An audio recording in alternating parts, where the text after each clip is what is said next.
Welcome back to another story on Arcane Paradox. This time, we're bringing you, what if Veela High Council scanned Harry at Yule Ball and found 36 stolen memories of his parents? Your likes fuel our creativity. Subscribe and stay tuned. Here's the story. Chapter 1, The weight of auras. The Great Hall had never looked like this before, and Harry suspected it never would again.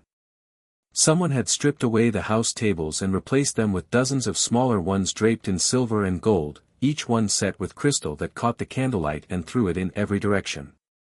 The enchanted ceiling had been persuaded into a deep winter violet, the stars burning cold and sharp against it, and the walls were thick with frost that somehow didn't melt, didn't drip, just glittered there like something out of a fairy story Harry had never been told as a child. The weird sisters were setting up at the far end of the hall on a stage conjured from what looked like polished black ice, and the whole room hummed with the particular electricity of several hundred teenagers who had been given permission, for one night, to be something other than students. Harry was miserable. Not visibly. He'd gotten better at the not visible part over 4 years of practice, the careful arrangement of his face into something neutral when the alternative was too complicated to explain. He stood near the entrance to the hall in his borrowed dress robes, deep green, which Parvati had declared an improvement over the original maroon before going silent on the subject, and watched the room fill up and tried to remember why he'd agreed to any of this. Parvati was beside him, lovely and clearly aware of it, in robes the color of flame. She had done everything right. She had shown up on time, she had made pleasant conversation on the walk down, she had tried. Harry knew he was being a bad partner and couldn't quite summon the energy to fix it. His eyes kept going to the entrance, where the champions were meant to arrive, and he kept thinking about the conversation he'd had with Cedric 3 days ago when Cedric had mentioned, casually, almost too casually, that he'd already asked Cho. He had not handled that information well, internally. The Beauxbatons delegation is here, Parvati said, nodding toward the great doors on the far side. They came in together, a column of them, blue-gray robes and perfect posture and that particular quality of movement that Harry had never been able to name but which made every other person in the room look slightly approximate by comparison. Madame Maxime led them, magnificent and calm, and behind her came the Veela. Harry had seen them before, obviously. Everyone had seen them at the Quidditch World Cup, seen what happened when they stopped performing and started being angry, seen the way their beauty curdled into something frightening when the mask came off. But that had been from a distance, in chaos, in the dark. This was different. This was a room lit by 100 candles and 5 of them walking in like they owned the concept of beauty and had simply decided to loan it to the rest of the world for the evening. The one at the front he recognized as Fleur Delacour, Beauxbatons champion. She had the silver-white hair and the quality of stillness that Veela carried like a second skin, and she moved through the hall without looking at anyone in particular, which somehow made it worse. Beside her, slightly to the left and perhaps 6 inches shorter, walked a girl Harry didn't recognize who kept her eyes forward and her chin high and her expression composed in a way that suggested significant practice. Behind the students came the ones who were clearly not students. 3 of them, older, dressed differently from the Beauxbatons uniforms, robes of deep silver white with something embroidered at the collar and cuffs that Harry couldn't make out from across the room but which seemed to shift when the light hit them. They walked with the easy authority of people who have never been required to explain themselves, and the crowd parted for them in that unconscious way crowds do when something ancient enters a room. "Who are they?" Harry asked. Parvati glanced over. "The Veela High Council, I think. My mum mentioned something, when there's an international event with this many magical signatures, they send representatives to do a ceremonial scan. It's a protection thing. Very old magic." "What kind of scan?" "I don't know exactly. Aura reading? Something like that." She shrugged, already losing interest. "It's supposed to be very peaceful. Like someone running a warm hand over your head." Harry watched the 3 council members greet Dumbledore near the head table. Dumbledore was all twinkling warmth, his burgundy dress robes magnificent, his half-moon glasses catching the light. He gestured toward the room with the expansive generosity of a man presenting a gift, and the eldest of the 3 council members, a woman with white hair pulled severely back and eyes that looked like they had been silver for longer than Harry's entire family line had existed, looked at the room without particular enthusiasm. She said something to Dumbledore. He smiled and nodded. Harry looked away. The champion's entrance happened shortly after, the doors opened, McGonagall appeared, and Harry walked into the hall with Parvati on his arm while people applauded, which was exactly as uncomfortable as he'd expected. He found his table, sat down, watched the food appear, and spent the first 40 minutes of dinner in that peculiar state of social numbness that visits 14-year-olds at formal occasions.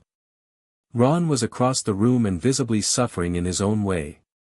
Hermione was, Harry had done a double take so significant it had almost been embarrassing, was there with Viktor Krum, of all people, looking happy in a way Harry hadn't seen from her in months, and he was glad for her while simultaneously baffled by the universe. Cedric Diggory sat 2 tables away with Cho, and Harry managed to eat an entire bread roll while looking at neither of them, which he felt was a personal achievement.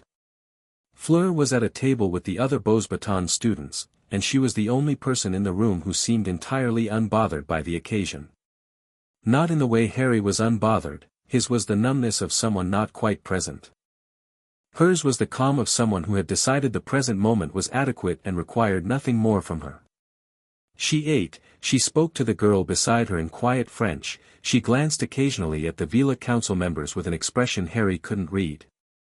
The 3 council members had taken seats at a small table near the edge of the room, and they were not eating. They had glasses of what might have been water or might have been something else entirely. The eldest, the silver-eyed one, sat very straight and very still and periodically let her gaze move across the room in a slow, measuring sweep that made Harry think, obscurely, of something scanning the horizon for weather. He looked away again and tried to be interested in his dessert. The weird sisters started playing around 9, and the floor cleared, and the champions were meant to open the dancing, which Harry did with the grim determination of a person walking into a Quidditch match in bad weather. Parvati was a genuinely excellent dancer. This made one of them. After the requisite amount of time, other couples joined them, the music loosened into something less formal, and Harry drifted to the edge of the floor with the relief of a released prisoner.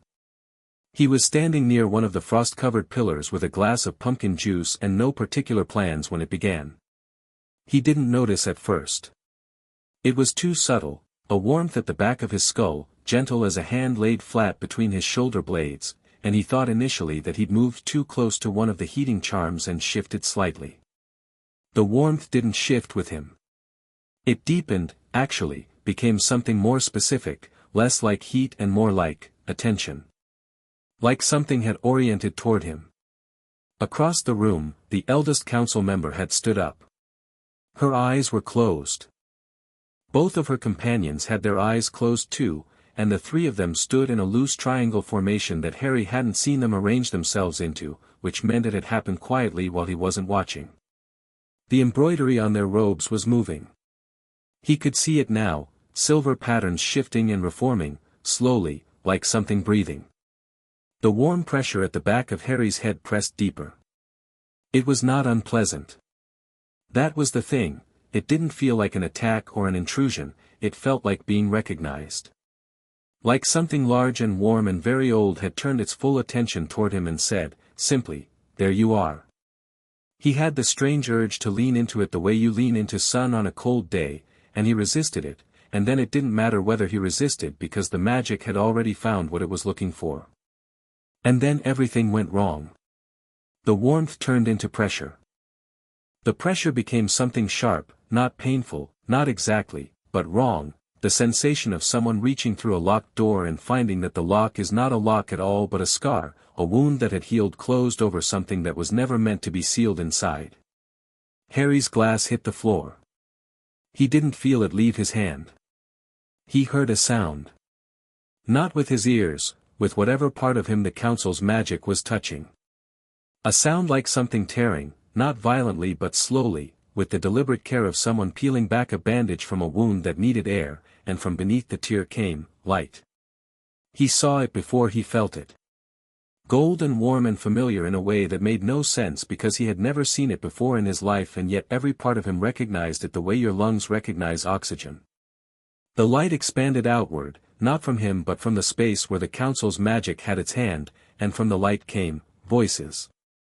James, look at him, James, he's doing it, he's actually, I see it, Lily, I see it, give him room, he's going to fall, he's not going to fall, look at his face, he never falls. Harry's knees hit the floor. He didn't know when that happened either. The voices weren't in his ears. They were in the place behind his eyes where there had always been, not silence, exactly, but a particular kind of emptiness, smooth and featureless, that he had accepted as simply how he was made. An absence where other people had presence. An empty shelf where other people had photographs that moved and laughed and called your name. The emptiness was cracking open. He was vaguely aware of people around him, voices, movement, someone saying his name, but it was very far away, all of it, because the thing happening inside his skull had his entire attention. The gold light was pulling itself into shapes. Images. Memories, he realized, not his own, or not in the way memories usually are your own, these were his, they had always been his, he recognized them with the bone-deep certainty of someone who has found a stolen thing and understands in the moment of finding it that they have been missing it for their entire life without knowing what it was that was gone. A kitchen. Warm and bright, morning light through a window he didn't recognize, and a woman with red hair sitting at a table with a coffee cup between both hands, laughing at something, not looking at him but laughing, and the quality of the laugh was specific. Not the generic laugh of someone happy in a vague way, but the laugh of a particular woman in a particular mood on a particular morning, and Harry knew her, he knew that laugh, he had heard it before, he had been hearing it in dreams for years without being able to attach a face to the sound, his mother. Not a portrait. Not a photograph. Not a second-hand description. His mother, real and specific in here, and the grief hit him so hard he made a sound he'd never made before, something that didn't have a name for 14-year-old boys who had been told all their lives that their parents were drunk when they died. A man's voice, very close, warm and laughing, she's going to be insufferable about this for weeks, you know that? A hand on the back of his neck, large and certain, and Harry felt it, not a memory of a touch but the touch itself, the actual weight and warmth of his father's hand, and he understood, with the clarity of ice water, that this had been in him all along, locked away, tucked into the dark behind 35, 36, he could feel them, discreet and separate, like books on a shelf, each one a different room, a different day, a different version of his parents alive and specific in his. Harry. Hermione's voice, sharp with fear. She was beside him, when had she gotten there, her hand on his shoulder and her face very white. Harry, can you hear me? What's happening? What? Something is coming out, he said. His voice sounded strange to him. Flat and precise. Something is coming out of my head. She stared at him.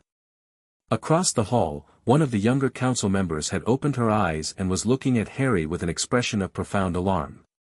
She said something sharp in French, and the eldest, still standing, still with her eyes closed, the embroidery still moving, answered in the same language, tight and controlled and very fast. Fleur Delacour had turned completely away from her table. She was on her feet, standing with her hands at her sides, and her expression had shed every trace of its earlier composure.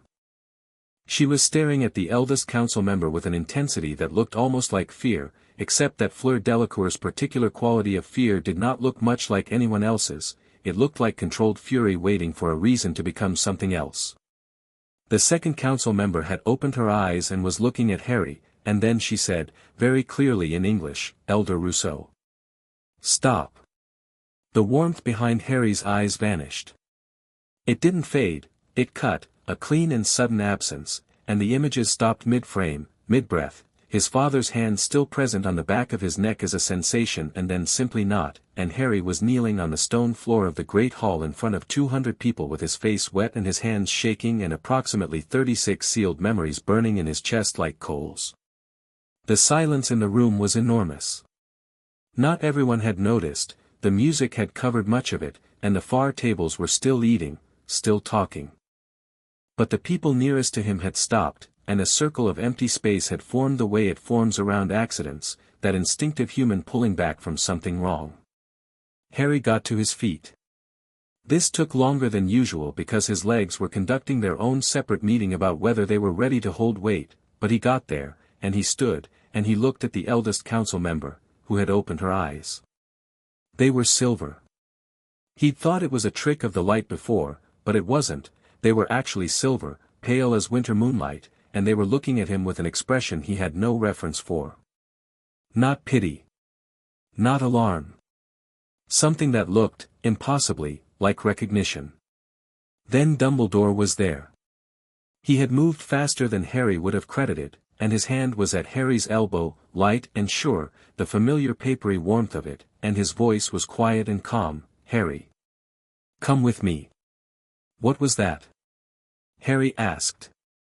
Let's not discuss it here. The pressure at his elbow increased slightly, steering. Harry didn't move. What was that, Professor?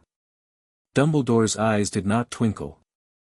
Harry had never seen them stop twinkling before, and the absence of it was like a cold draft through an open window. Harry, he said again, and his voice had something in it Harry recognized from McGonagall's register, from Aunt Petunia's register, from every adult who had ever directed him toward a smaller space. This is not the time, this is not the place, come be manageable. Elder Rousseau. The second council member had crossed the room and was standing 6 feet away, and she spoke to Dumbledore, not Harry, with the flat precision of someone laying down a legal document. I apologize for the disruption. The scan encountered an unexpected. A scan is performed with consent, Dumbledore said pleasantly. I'm afraid we may have a misunderstanding about the terms we agreed upon. The second council member's expression did not change. The terms we agreed upon covered every individual present at this event. We do not exclude champions, Headmaster. Of course. However, in the case of certain individuals whose circumstances are, Elder Rousseau. Fleur's voice cut across the room like a thrown knife. Every head turned. Fleur was standing in the middle of the cleared dance floor, and she had spoken to the eldest council member in English, which Harry understood was deliberate. She wanted the room to hear. The eldest, Elder Rousseau, had not moved, had not flinched, only turned her silver gaze to Fleur with the unhurried attention of someone watching weather develop. What did you find? Fleur asked. The room was very quiet now. Even the weird sisters had trailed off. Elder Rousseau said, in English that was accented but precise, 36 memories. Taken from this child before he could walk. Cut from him the way you cut a cancer, with care, with precision, with the intent to leave no scar. She paused. Whoever did this wanted him never to know they were gone. The silence that followed was a different quality than the one before. Before, it had been the silence of confusion. Now it was the silence of a room that has just heard something it cannot process and is waiting for someone to tell it how. Harry turned and looked at Dumbledore. Dumbledore was still. His face was composed, still carrying the faint lines of paternal concern, and he was looking at Elder Rousseau with the particular quality of stillness that Harry now recognized was not calm but control. The stillness of a chess player looking at a board. That is a significant claim, Dumbledore said. It is not a claim, Elder Rousseau said. I do not make claims. I read what is present. What is present in this boy is 36 deliberate absences, each the exact shape of a removed memory, each bearing the residue of magic performed with great skill by someone who understood what they were doing and chose to do it anyway. She let that sit for precisely long enough. The magic has a signature. I have read enough auras in my life to recognize a signature. This is not the appropriate venue. Whose signature? Harry said. He wasn't sure when he'd started speaking, exactly. It felt less like a decision and more like the sound simply happened, and his voice in the room was not loud but it carried, and every face turned toward him, and Dumbledore turned toward him last. Harry, Dumbledore said, and his voice was gentle and sad and very practiced. Whose signature? Harry said again, and something in his chest was perfectly cold and perfectly clear, like the air at altitude, like the moment just before you kick off from the ground on a broomstick when everything simplifies down to nothing but direction and speed. Elder Rousseau looked at him steadily for a long moment. Then she looked at Dumbledore. Then she looked back at Harry. "That is a conversation," she said carefully, "for somewhere private. With people of your choosing present. Tonight, if you wish it." It was the "of your choosing" that Harry noticed. Not "with the headmaster present" or "with appropriate supervision." "Your choosing." "Yes," Harry said. "Tonight."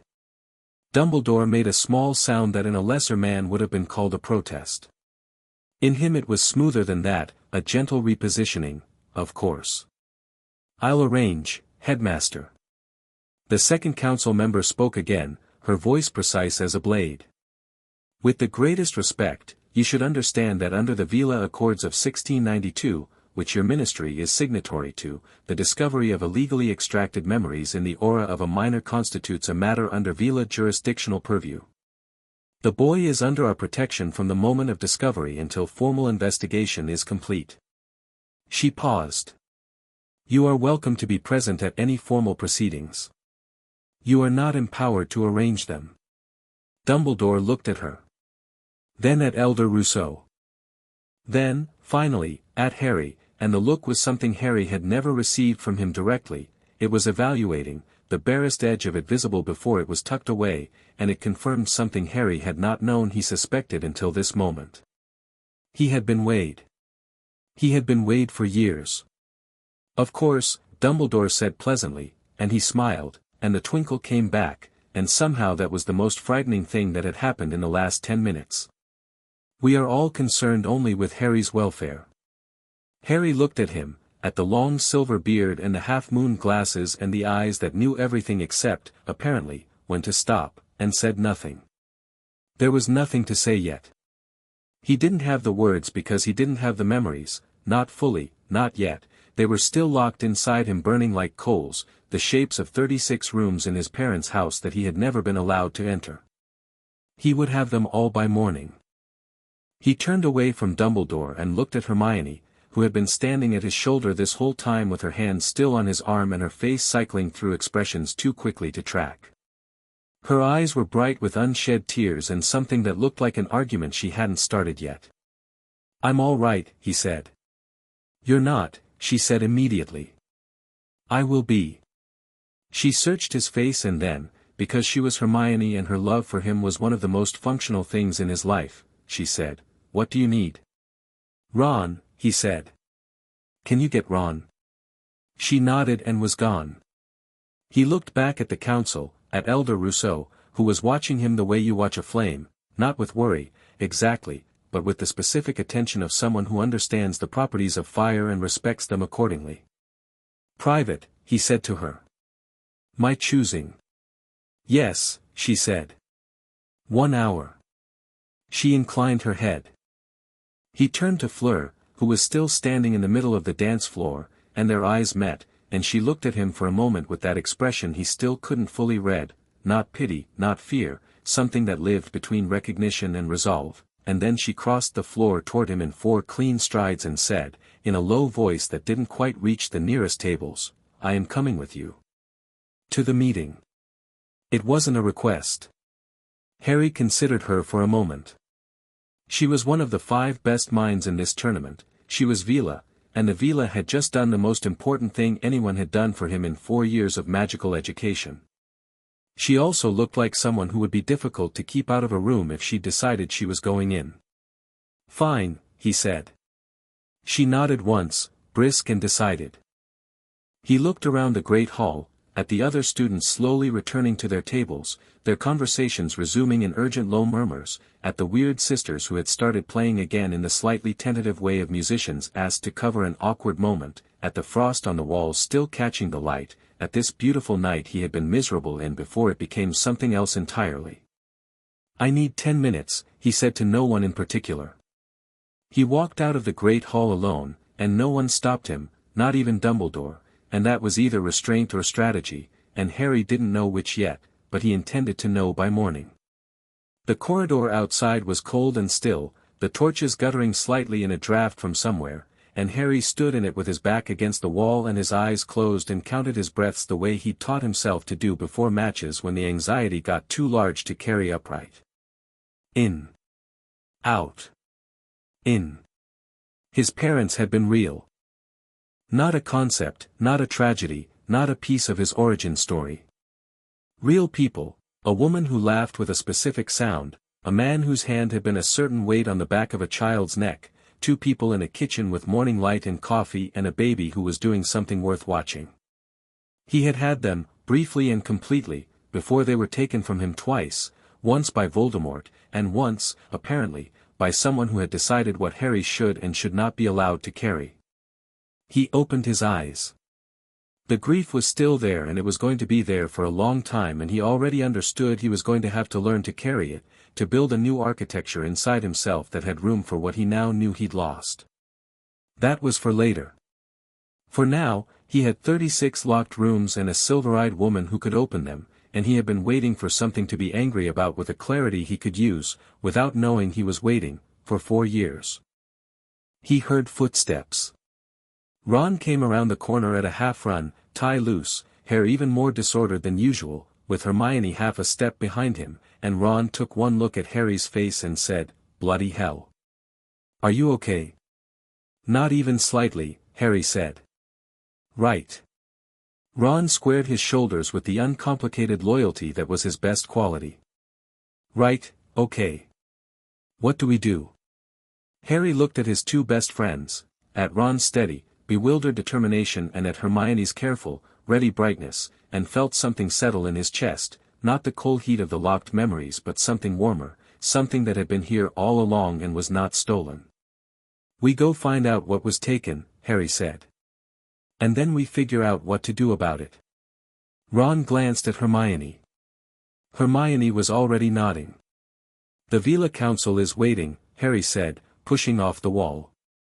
"One of them can show me the memories." "All of them?" He paused. "I want to see my parents." No one said anything to that. There wasn't anything to say. They walked back toward the great hall together, and Harry's footsteps were different than they had been an hour ago, not louder, not harder, but more deliberate. More specifically placed. As if something in him had decided, without quite announcing it, that it was done moving in the directions other people chose. Behind the door, the party was going on. Music and candlelight and 200 people at the best night of their school year, and 3 people outside it in a cold corridor, and the night was young, and before it was over Harry Potter was going to know his parents' faces from the inside. Let Dumbledore plan for whatever came next. So would Harry.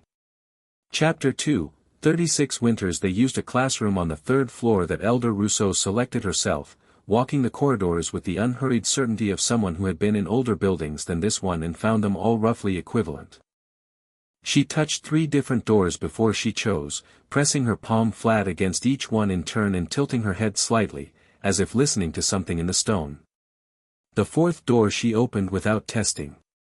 Inside was a standard abandoned classroom, desks pushed to the walls, a blackboard with ghost chalk equations still visible, windows looking out on the castle grounds where snow was falling in slow, heavy curtains. Someone had left a single candle burning on the teacher's desk. Elder Rousseau left it where it was. Harry came in with Ron and Hermione. Fleur came in behind them and shut the door. The second council member, who had introduced herself in the corridor as Counselor Bertine, precise and brief about it, stationed herself beside the door with the quality of stillness that suggested she was not guarding the room so much as defining its boundary. The third council member, youngest of the 3 and the only one who had introduced no name at all, stood near the window with her arms folded and her eyes on the snow outside. Elder Rousseau looked at the arrangement and then at Harry. "Sit," she said, not unkindly. "What I am going to do next takes some time, and you should not try to do it standing." Harry sat on the nearest desk. Ron pulled a chair out and turned it backward and straddled it. Hermione sat very straight on a bench with her hands in her lap and her expression composed in that particular way she got when she was filing things rapidly into categories and had not yet finished. Fleur remained standing, but near the window, a little apart, with her arms crossed and her face turned slightly toward the candlelight. She looked like she was thinking hard about something she'd already decided. Elder Rousseau studied Harry for a long moment. Up close she was older than he'd first thought, not in any visible way. Her face was ageless in the particular Veela fashion, smooth and still and cold as carved marble, but in the quality of her attention. It was old attention. The kind that had been watching things long enough to see patterns where other people only saw events. "I should explain what I found," she said. "So that what comes next makes sense." "You found 36 stolen memories," Harry said. "I found 36 stolen memories," she agreed. "But that description does not tell you what it means for them to be stolen. Not extracted, stolen." She settled into the teacher's chair with the ease of someone who had sat in more significant chairs in more significant rooms and found them all roughly equal. When a memory is extracted by consent, with skill, the leaving of it is clean. The mind heals. You might notice a gap the way you notice a faded scar, present, but not painful, not active. When a memory is taken without consent from someone who does not have the language or the capacity to understand what is being done to them, she stopped. "He was a baby," Hermione said quietly. It wasn't quite an interruption. It was more like she had put the piece in the only place it fit. "Yes," Elder Rousseau said, looking at Hermione with brief, measured approval. "He was." "And so the taking left not a scar but an open wound that has been bleeding quietly for 13 years. The mind tries to reconstruct what it lost. It builds approximations, shapes without content, rooms without furniture. It does not succeed. The result is a particular kind of grief that the person carrying it cannot name or locate, because they have no reference for what is absent." She looked at Harry. "You have spent your life feeling that something was wrong with you. That you were missing a piece that other people had as standard." Harry held her gaze. "Yes," he said. Simply, because it was simple and because after the last 30 minutes, performing surprise seemed beside the point. Ron was very still behind him. "Each memory has a shape," Elder Rousseau continued. "A boundary. What I felt during the scan was not merely that memories were absent, it was that the spaces where they had been were preserved. Held open, somehow. As if the act of taking them was," she seemed to consider her word choice, "careful. The person who did this was not careless. They did not want the memories destroyed. They wanted them separated from you specifically." "Where are they?" Harry asked. "If they're not in my head, where? They are in your head." She said it precisely. "They are in your head and they have always been in your head. What was done was not removal but suppression. Buried deeply enough and sealed well enough that you could not access them, that they could not surface in dreams or in moments of high emotion. Sealed well enough that any standard scan would simply read them as absent." She paused. "Our magic is not standard. Can you unseal them?" Hermione asked, and then caught herself. "Sorry, can he unseal them? Is it his choice?" "It is entirely his choice," Elder Rousseau said. "And yes. The work I began in the hall, which I apologize for, it should not have happened publicly. The strength of the seal was unusual and my initial scan underestimated it. What I began can be completed here, privately, in a controlled manner, with full consent and with stops whenever he requires them." She looked at Harry. "The experience will be intense. These are not neutral memories. You are not accessing records. You are accessing experiences that were taken from you at an age when you had no defenses and no distance from them. They will feel immediate." "You mean they'll feel like they're happening now?" Harry said. "Yes." "Good," Harry said. That word, and the way he said it, landed in the room differently on different people. He felt Ron shift behind him. Heard Hermione breathe. Saw Fleur, in his peripheral vision, lift her chin slightly. Elder Rousseau simply nodded. "There is one more thing you need to know before we begin." She met his eyes with that silver gaze, and her voice was careful in a way that told him this was the part she'd been building to. The signature on the seal. The magic used to suppress these memories has a very specific character. Veela magic reads like a fingerprint. We do not mistake one practitioner's work for another's. The magic on your memories is the magic of someone who has been practicing for a very long time. Someone with extraordinary skill and a very deliberate hand. She stopped. Someone who was in that hall tonight. The candle on the teacher's desk flickered. Dumbledore, Harry said. She held the name in the air for a moment, didn't confirm it, didn't deny it, but the quality of her silence was the confirmation, and Harry felt it land somewhere beneath his sternum, not like a surprise but like something heavy being set down on a shelf he'd been unknowingly holding out for years. Ron made a sound. Something short and disbelieving. Hermione said nothing. Harry looked down at his hands for a moment. They were steady. He found that interesting. The part of him that had read Dumbledore in the shape of Elder Rousseau's paws had expected to feel more than this. Betrayal, maybe. Horror. What he felt was something cleaner and less dramatic. The cold, specific clarity of a thing that had always been wrong finally showing him its true shape. He looked up. "All right," he said. "Show me." Elder Rousseau rose from the chair. She crossed to where Harry sat on the desk and stopped 2 feet away. "Give me your hands," she said. He did. Her hands were cool and dry and very still. She held his the way you hold something you intend to carry carefully, not gripping, just present, just wait. "Close your eyes," she said. "And understand that you can open them at any time. You can stop at any time. What you will see is real, it is yours, and you are not alone in this room." He closed his eyes. The warmth returned. Softer this time, slower, without the jarring quality of the hall. This was more like a key turning in a lock than a door being forced open. He felt the resistance immediately, the seal, and it felt from the inside like scar tissue feels beneath a probe, resistant and thick and unmistakably wrong, the texture of something that should not be there. Then Elder Rousseau's magic moved against it, quiet and precise, and the seal began to open. The first memory hit him like walking through a door into a different season. He was small.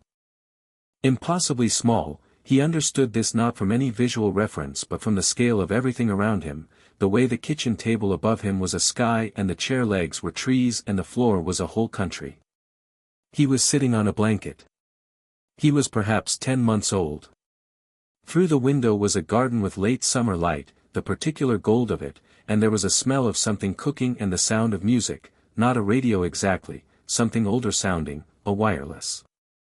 His mother came around the corner of the kitchen island with her sleeves rolled up and flour on her hands and she was talking before she'd fully come into view, still addressing whoever was in the other room. "James, you have to add the time before you add the wine, how many times?"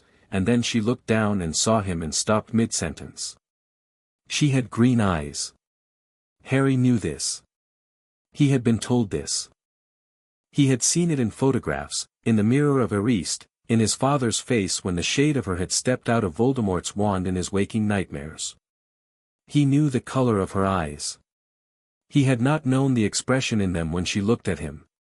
It was not the generalized warmth of a parent looking at a child. It was specific.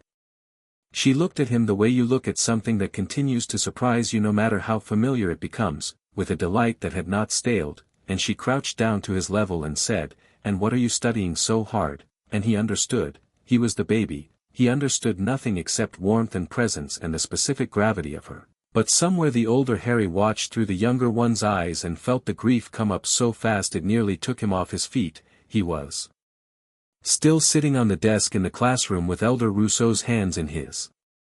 He could feel the wood beneath him, the cold air. Both things were equally real. The memory moved.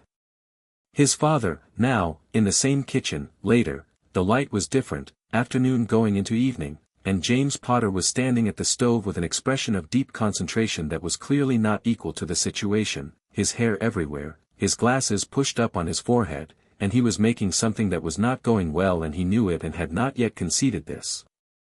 Harry looked at his father for the first time through eyes that were actually his. The photographs did not capture the quality of him in motion. They could not, photographs only held a moment, and James Potter existed in the spaces between moments, in the way he turned from the stove when he heard his son make a sound, the quick bright attention of it, the dropping of the failing cooking project without a second thought. He crossed the kitchen in 2 steps and crouched down, and his face, right there, right close, was open in a way that Harry had no previous template for. Completely open. Not performing happiness for a child but simply being present in it, specific and real. "Hey," his father said. Just that. Hey. Like they were 2 people meeting on equal ground. Harry, 10 months old, reached up and grabbed his father's nose. James Potter dissolved into laughter, and the sound of it, Harry filed it away, that laugh, the precise pitch and rhythm of it, committed it to somewhere permanent, and then his father lifted him and stood up, and Harry remembered, in the pure wordless language of infancy, the feeling of being held by someone whose arms were the safest place in the world. He was crying.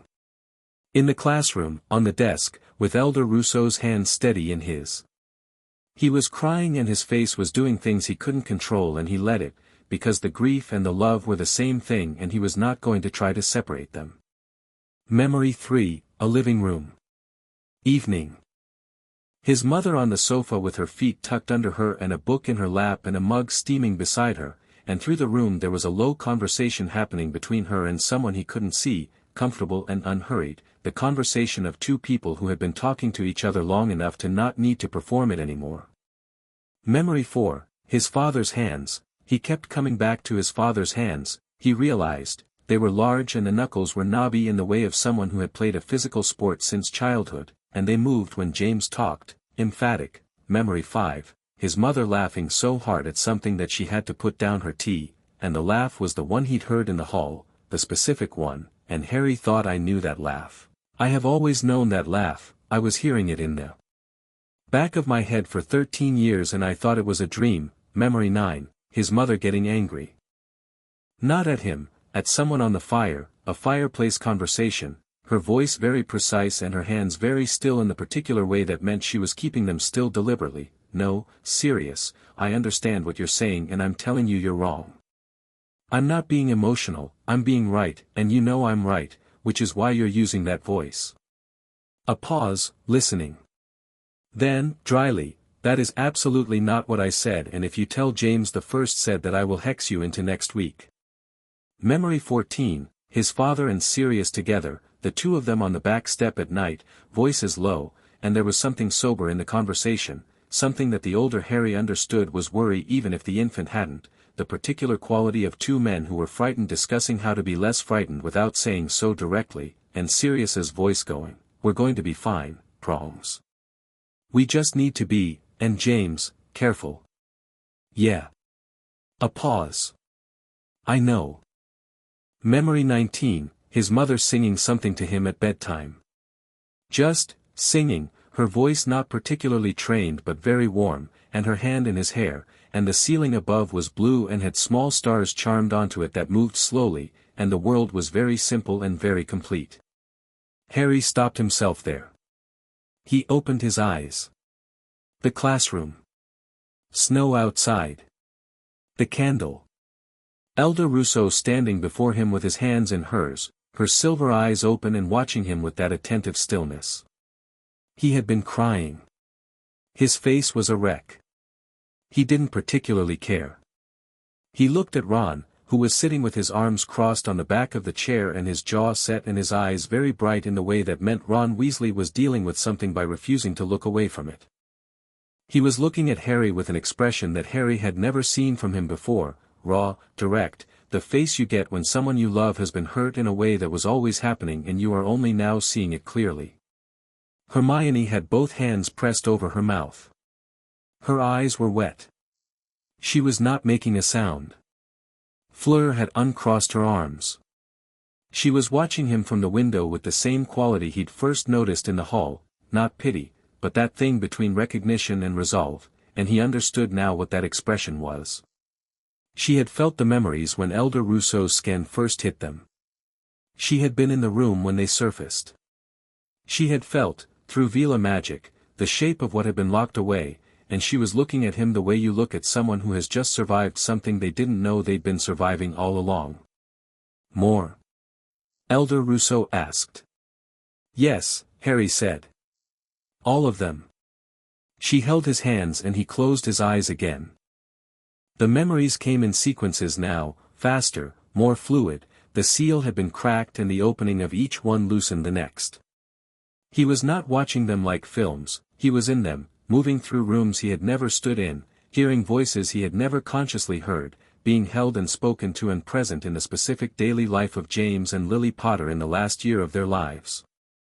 Memory 21, a small argument, quickly resolved, his parents in the hallway of Godric's Hollow, his mother frustrated about something logistical and his father trying to fix it and making it worse in the specific way he had of offering solutions before he'd finished understanding the problem, and his mother saying, James, stop, just, stop solving it and listen to it for a second, and his father going very still and then saying, okay. Tell me, and Lily doing so, and James listening, and the resolution taking about 4 minutes, practical and clear, and the argument dissolving into his mother laughing slightly at something his father said at the end of it, and the two of them standing in the hallway together in the particular ease of two people who have learned how to fight without cruelty and make up without theater. Memory 25, his father reading to him, a Muggle picture book, doing different voices for every character with a complete lack of self-consciousness and a total commitment that would have been embarrassing in any other context, and his mother leaning in the doorway watching and smiling at the picture of it. Memory 28, his father at his animagus form, a great stag suddenly in the back garden in the evening light, moving through the small space with the total alien grace of something wild that had a human brain and knew it was being watched and found this unreservedly funny. And Harry, in his infant seat on the back step, screaming with delight.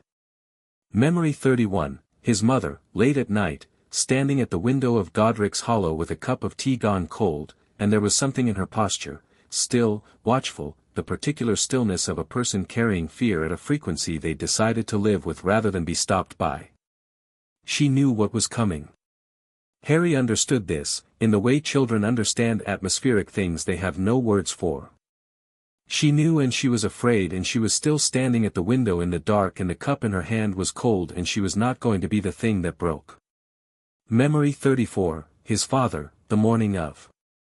He didn't know it was the morning of, the infant Harry didn't, but the older Harry watching knew because he recognized the date from the story he'd been told, and so he watched his father make breakfast with the easy unhurry of a man who does not know this is the last morning, who is thinking about something ordinary, who pauses by his son's chair on the way to the table and ruffles his hair and says, morning, trouble, and the world is still intact, still forward-facing, still containing everything it is supposed to contain.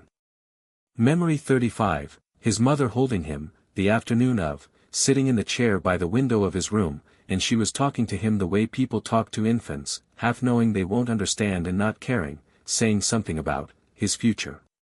What she thought he might be like at 5, at 10, what she thought he might love. She said she thought he'd be brave. She said it the way you say a thing you know to be true rather than a thing you hope for. And she said she thought he'd be kind, and she laughed at herself and said, your father's going to tell me I'm already starting. Memory 36. This one was different. It was dark. The dark mark in the sky outside, green and terrible, and the house was, wrongly still, and Harry was in his cot, and he had been crying and he was too exhausted to cry anymore, and there was someone in the room. Not his parents. Someone else. Someone standing at the foot of his cot looking down at him. Long silver beard. Half-moon glasses. Burgundy robes.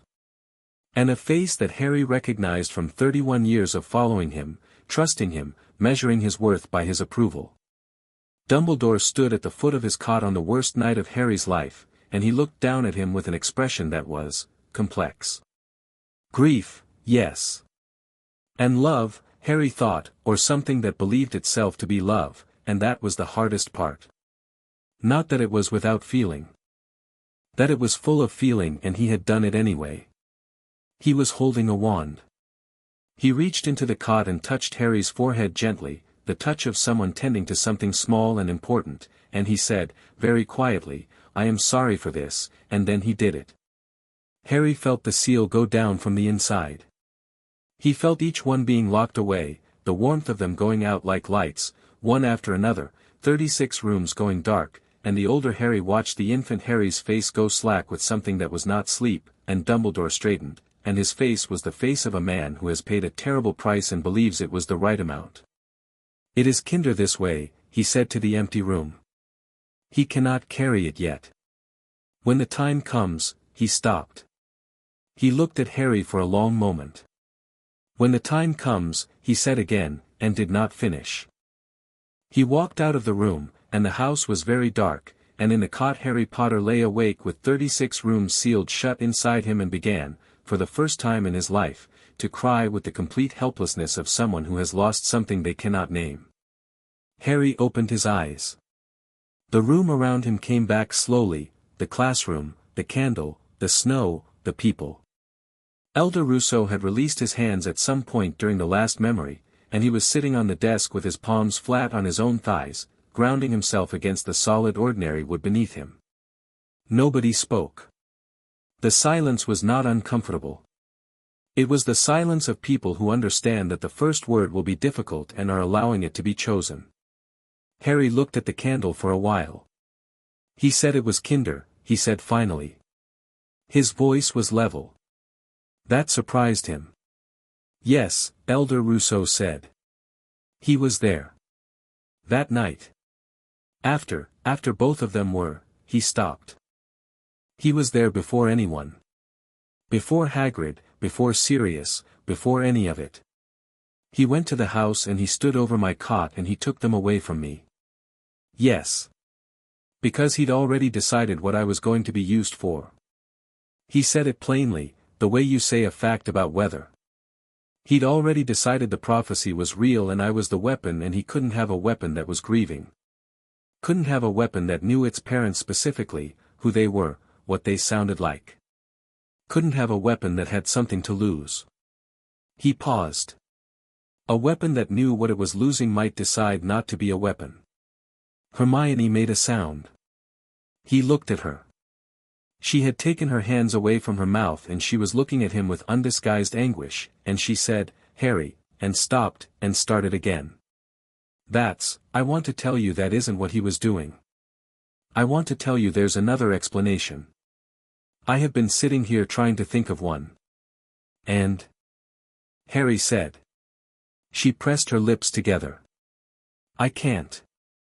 Ron had stood up from his chair without Harry noticing. He was standing now, and his face was the face of someone who has had a slow fire burning in him for a while and has just been handed air. "He sent you to the Dursleys," Ron said. "It wasn't a question. He sent you to people who made you sleep in a cupboard. And he knew. He had to know, he placed you there, he wrote the letter, he knew exactly who they were. And the whole time, Ron's voice had that particular quality of barely held control. The whole time he was at Hogwarts being everyone's grandfather and knowing what he'd done to you." "Ron," Hermione said, not to stop him but to, "No," Ron said. "No, I'm not calming down. He took Harry's parents away from him twice. Once they were already dead and he stopped. He looked at Harry. "I'm sorry.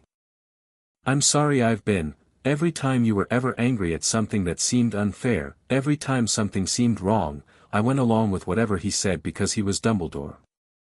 I should have, you didn't know," Harry said. "Neither did you, and you still knew something was wrong." Ron's jaw worked. "You've always known something was wrong. We kept telling you you were imagining things." Harry looked at him for a moment. "Yeah," he said. "You did." It wasn't said with anger. It landed with a heaviness that was worse. Fleur had moved from the window. She was standing closer now, her arms at her sides, and she said, quietly, and without apology, which Harry was beginning to understand was simply how she operated, "What are you going to do?" Everyone looked at her. She returned the looks without discomfort. "He will want to speak with you before morning," she continued. He will want to frame this before you have time to decide what it means. He is very good at framing. She paused. My grandmother knew him. She did not trust him. I never understood why until tonight. What did she say about him? Harry asked. She said that very powerful men who love humanity in the abstract are frequently careless with actual humans. Fleur's voice was dry and precise, and there was something in it that suggested she was quoting a woman she admired. She said the tell was in the eyes, that men who have decided they are doing good stop truly looking at the people they are doing it to. Harry thought about the last look Dumbledore had given him in the Great Hall. The evaluating quality behind the concern. Yeah, he said. Yeah, that's accurate. Elder Rousseau had settled back into the teacher's chair with the composure of someone who has witnessed several of these conversations in her long life and understands that her role in this particular one has shifted. She waited. Tell me about the Accords, Harry said to her. The ones you mentioned. The ones that put me under Veela protection. She settled. The Veela Accords of 1692 were established after a period of significant persecution of non-human magical beings by European ministries. The Veela, being both human and something other, and having particular sensitivity to magical violations against the person, negotiated specific jurisdictional rights in cases involving the illegal manipulation of human magical aura. The Accords recognize memory theft as a capital violation, equivalent in severity to the most serious offenses your ministry tracks. Capital, Hermione said, and she had shifted automatically into the mode Harry recognized from her best academic moments: gathering, filing, building structure. Meaning it carries the most serious consequences under Veela law. And since your ministry is signatory to the Accords, they cannot simply ignore a formal finding. Elder Rousseau's voice was perfectly neutral. A formal finding, Harry, would require an official inquiry. It would require the retrieval of the seal, the actual magical remnant of the suppression, for examination. It would require a statement from you, under no compulsion, given freely. She met his eyes. It would make it very difficult for anyone to make this quietly disappear. Harry felt something cold and sharp crystallize in his chest. Not anger, something more useful than anger. Strategy. When would this formal finding need to be filed, he asked. Within 48 hours of discovery, Counselor Bertine said from near the door. Her first contribution to the conversation in 30 minutes. It is already past midnight. You have until roughly this time the day after tomorrow. 48 hours. Harry nodded slowly. He'll try to speak to me before morning, he said, thinking aloud. He wasn't asking anyone. He'll want to frame it. Offer an explanation that makes it reasonable. He's good at that, Harry paused, catching himself. He's good at making terrible things sound like love. He looked at Elder Rousseau. If I speak to him before I give a formal statement, will that compromise anything? She looked at him with what he was beginning to recognize was her version of approval, a slight deepening of attention, a quality of noticing. No. But I would advise doing it in the presence of witnesses. Not Hogwarts staff, Harry said. No. Ron. Hermione. He looked at them. And you, he said to Fleur, and she blinked, the first involuntary expression he'd gotten from her, a flicker of surprise. You were there when it happened. You have Veela truth reading. If he tries to bend something, I want someone in the room who can't be charmed by him. Fleur held his gaze for a moment. Veela are not immune to his magic, she said carefully. I know. But you're more aware of it than anyone else here, and you'll name it if you see it. He paused. Will you? Yes, she said. Simply, immediately. Harry nodded. He felt, in the landscape of his grief and his cold new clarity, the beginning of something that was not quite yet a plan but had the bones of one. He had 36 memories. He had Elder Rousseau's findings. He had 48 hours and the Veela Accords and 2 witnesses and a Veela who could smell a lie. He had his parents' faces. His mother getting angry on Sirius's behalf and laughing at herself for it. His father reading picture books in silly voices with total commitment. His mother standing at the window in the dark and not being the thing that broke. His father's voice on the worst morning neither of them knew was the worst morning, trouble. He would carry those now. No one was going to take them again. I want to sleep, he said. A few hours. And then I want to speak to Dumbledore before breakfast. He looked at Elder Rousseau. Will you come? Not to speak. Just to be present. It would be irregular, she said. I know. She held his gaze. Something shifted in those silver eyes, not warmth, exactly, but recognition, the acknowledgement of something seen clearly.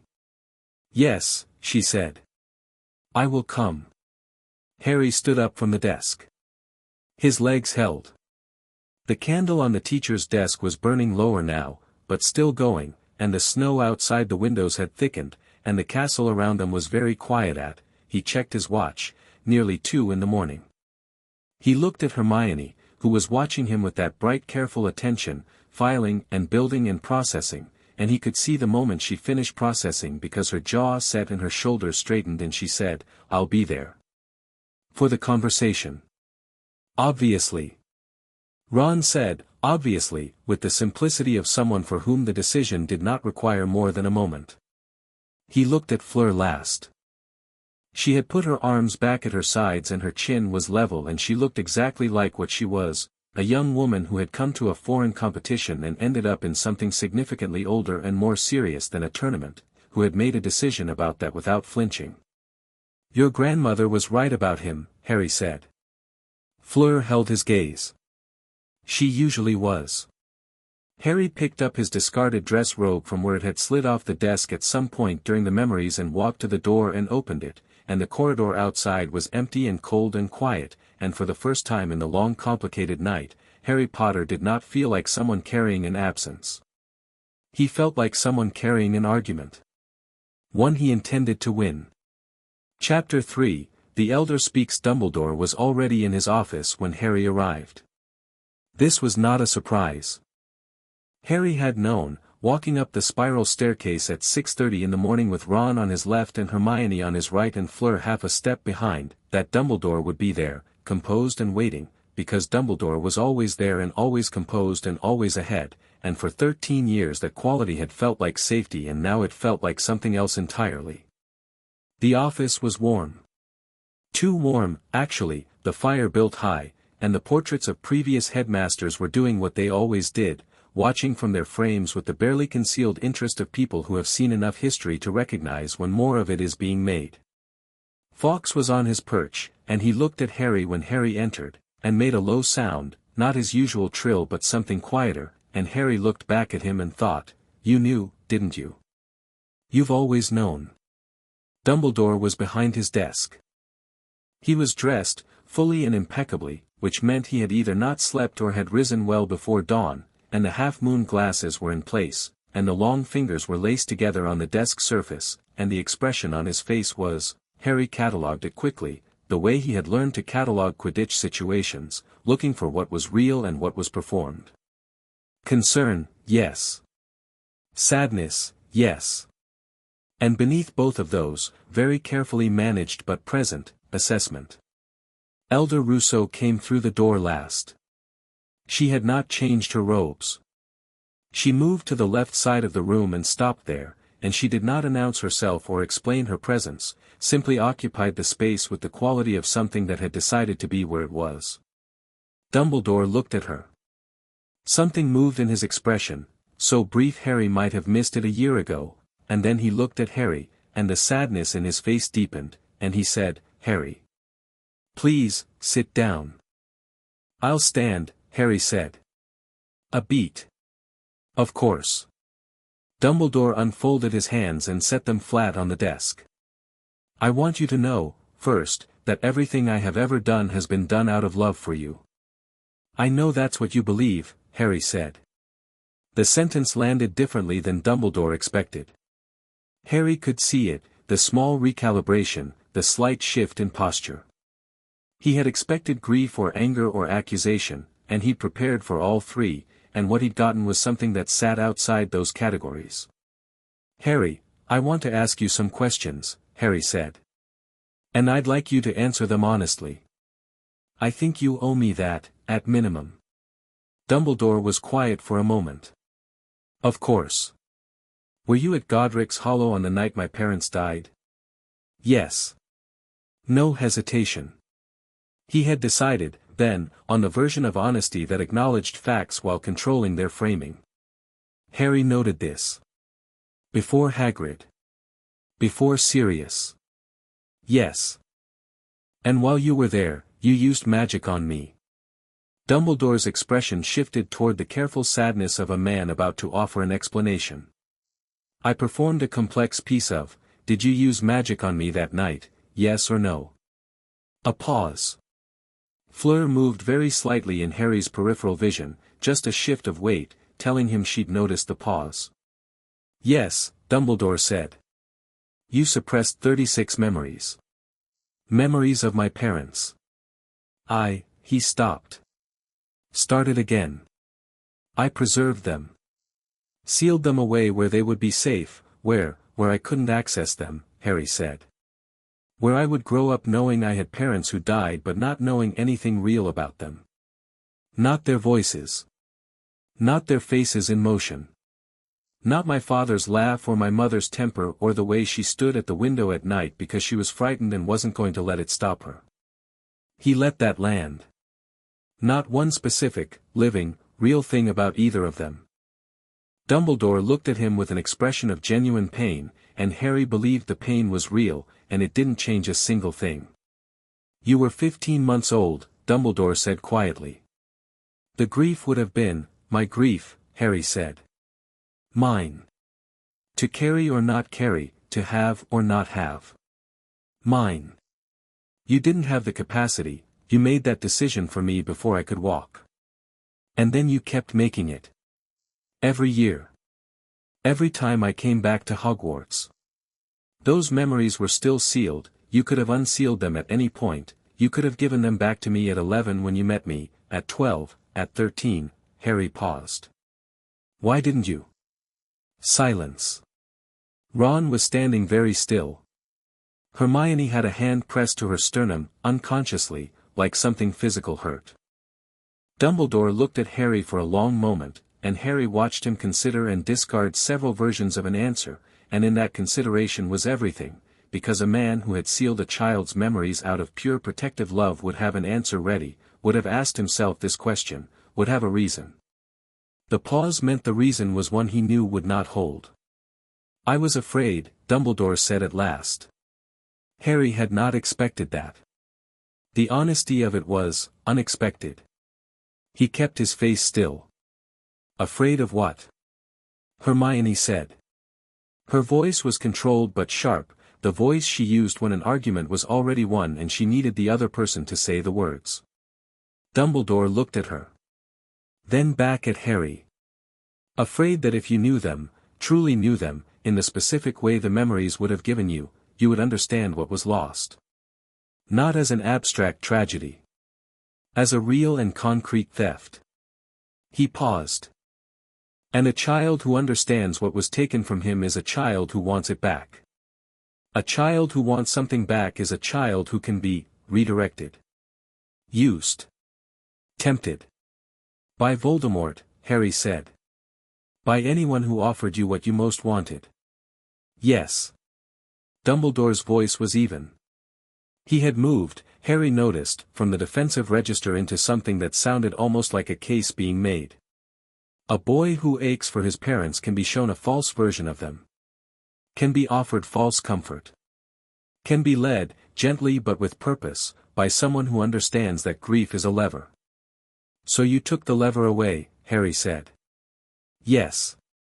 "By creating a different lever." Harry's voice did not rise. "A boy who doesn't know what he lost doesn't grieve for it. He just feels empty. Vaguely wrong. Like something is missing but he can't say what. Like he doesn't quite fit inside his own life." He paused. That's not the absence of a lever, Professor. That's a boy who can be aimed because he has nothing to aim himself. The silence that followed was very complete. Elder Rousseau had not moved from her position by the wall. She might have been carved from silver. But her eyes were on Dumbledore with an attention that was not quite cold and not quite warm and was very specifically judicial. Dumbledore looked at Harry for a long moment, and whatever he saw in Harry's face, the stillness of it, the precision, made something in his expression shift. Not break. Shift. The sadness deepened into something more genuine, more complicated, less managed. "You're right," he said. Ron exhaled sharply. "I have been telling myself for 13 years that I was protecting you," Dumbledore said. "And I was. In part. The threat of your grief being used against you was real, Harry, it was not invented. But I am," he paused again. "I am also a man who has been playing a very long game, and in long games, pieces are managed. And I knew, if I'm honest with myself in this moment, that a Harry Potter who had his parents in full, who had that specificity, that knowledge, that weight of love and loss clearly defined, would be a Harry Potter who made his own decisions about what their deaths meant and what he was willing to do about them. And that boy might not," he stopped. "Might not walk willingly into dying for you," Harry said. The portraits on the wall were absolutely motionless. Fawkes had gone very still on his perch. Outside the window the winter morning was just beginning to lighten, pale grey and heavy with cloud, and the office felt very small. Dumbledore closed his eyes. When he opened them, something had settled in his face that Harry recognized as genuine, not calculated, not performed. The look of a man who has reached the outer edge of his justifications. "Yes," he said. "I want to be very clear about something," Harry said, and his voice was calm and precise and he was aware of every person in the room listening to it with total attention. "I am not a peace. I understand there is a war coming. I understand the prophecy, I've understood it since last year, I'm not naive about it. But I am going to make my own decisions about what I do with that prophecy and why I do it, and those decisions are going to be made with full information and full clarity. Not managed. Not arranged." He let that sit. "So the question is not whether I will fight. The question is whether you will let me do it as a person or continue trying to do it as a piece. Because if it's the latter, you will not find me cooperative." Dumbledore looked at him steadily. "You're 14 years old," he said, not unkindly. "I'm also the only person Voldemort can't kill permanently," Harry said, flat as a wall. "Which means I have some negotiating power." Ron made a sound that in different circumstances would have been a laugh. He suppressed it barely. "Harry." Dumbledore's voice went careful. "What is it that you want from this conversation?" "I want 3 things," Harry said. "First. The seal. The magical remnant of what you did, Elder Rousseau tells me it's still present in my aura, the structural remains of the suppression. I want it fully removed. By her, not by you." Dumbledore looked at Elder Rousseau. She returned his gaze without expression. "That is," he considered. "That can be arranged. Second. I want access to my family's vault. My full family vault, not the trust account you've been allowing me. I'm aware my parents had a vault beyond the Gringotts trust account and I'm aware that as their heir I should have had access at 11 and I would like to know why I didn't." Hermione made a small involuntary sound. She had, apparently, not known about this and was filing it rapidly with the expression of someone who would be looking things up within the hour. Dumbledore was quiet for a moment longer this time. "Your parents' estate is mine," Harry said. "I'd like access. I'll make the arrangements. Third." Harry paused here, just briefly. "I want you to understand that I know what you did. I have the memories now, all 36, and I know exactly what the last one looks like. I know you were there, I know what you said, I know what you decided. And I am not," he paused. "I am choosing not to pursue a formal complaint under the Veela Accords at this time. Something moved in Dumbledore's face at that. Relief, Harry thought, and let him feel it for a moment. However, Harry continued, Elder Rousseau's formal finding will be filed regardless, because under the Accords it is mandatory, and I will not interfere with that. What that filing leads to in terms of ministry involvement or French diplomatic response is out of my hands. He kept his voice pleasant. I understand that will be complicated for you. Dumbledore looked at Elder Rousseau. She met his gaze with absolute equanimity. The filing is not a choice, she said simply. It is a requirement of my office. The headmaster understands the Accords. I understand them very well, Dumbledore said, and for just a moment the pleasantness of his voice had a quality to it, not threatening, but aware. The voice of a man who had been navigating institutional politics for longer than most institutions had existed. Good, Harry said. Then we're clear. He turned and walked to the door. The others followed, Ron, then Hermione, who paused and looked back at Dumbledore with an expression that Harry couldn't see but that, based on the slight stiffening of Dumbledore's posture, said something he had not expected from her. Then Fleur, who passed the desk without looking at Dumbledore at all, which was somehow more pointed than a look would have been. Elder Rousseau was last. She stopped at the door and turned, and she and Dumbledore looked at each other for a moment, two very old, very powerful people with the specific silence of those who do not need words because they have both been reading situations for long enough to know that the other one has already read this one. You taught him to be clever, she said. You may not have intended to teach him to use it against you. Dumbledore said nothing. She left, and the door closed behind her, and in the corridor Harry was already moving, already thinking, and the grey morning light was coming in through the tall windows and it was barely 7 o'clock and he had, he estimated, about 2 hours before the rest of the castle woke up and everything complicated itself further. They found a window seat in a corridor 1 floor down, and Harry sat in it with his knees up and his back against the cold glass and Ron and Hermione across from him on the stone bench and Fleur standing with her arms folded, and for a moment no one said anything. Then Ron said, he just admitted it. He actually just sat there and admitted it. He didn't have a choice, Hermione said, and her voice had the careful quality of someone examining something they found deeply uncomfortable. Harry had the memories. Elder Rousseau had the reading. There wasn't a version of events he could construct that would hold. She paused. He's too smart to try to hold something that won't hold. He said he was afraid, Ron said. He was afraid, Harry said. That part was true. The calculation was real. He genuinely believed that knowing my parents would make me a liability. He looked out the window at the snowy grounds, at the dark lake just visible through the white. The thing is, he's not entirely wrong about the logic. If Voldemort knew I had something that specific to lose, he'd use it. He'd find a way. He paused. What Dumbledore got wrong was thinking that stealing the thing was better than teaching me to protect it. Hermione was watching him with sharp attention. She started, stopped. That's a very measured response to finding out someone stole your memories. I had them back by 2 in the morning, Harry said. I've had 6 hours. I cried, I was angry. I'm still angry. It's just, underneath everything else. He met her eyes. The anger isn't going anywhere. I just can't afford to let it be the loudest thing right now.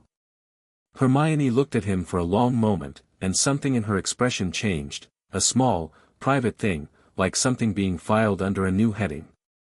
Right, she said quietly. Fleur had been watching this exchange. She said, the vault.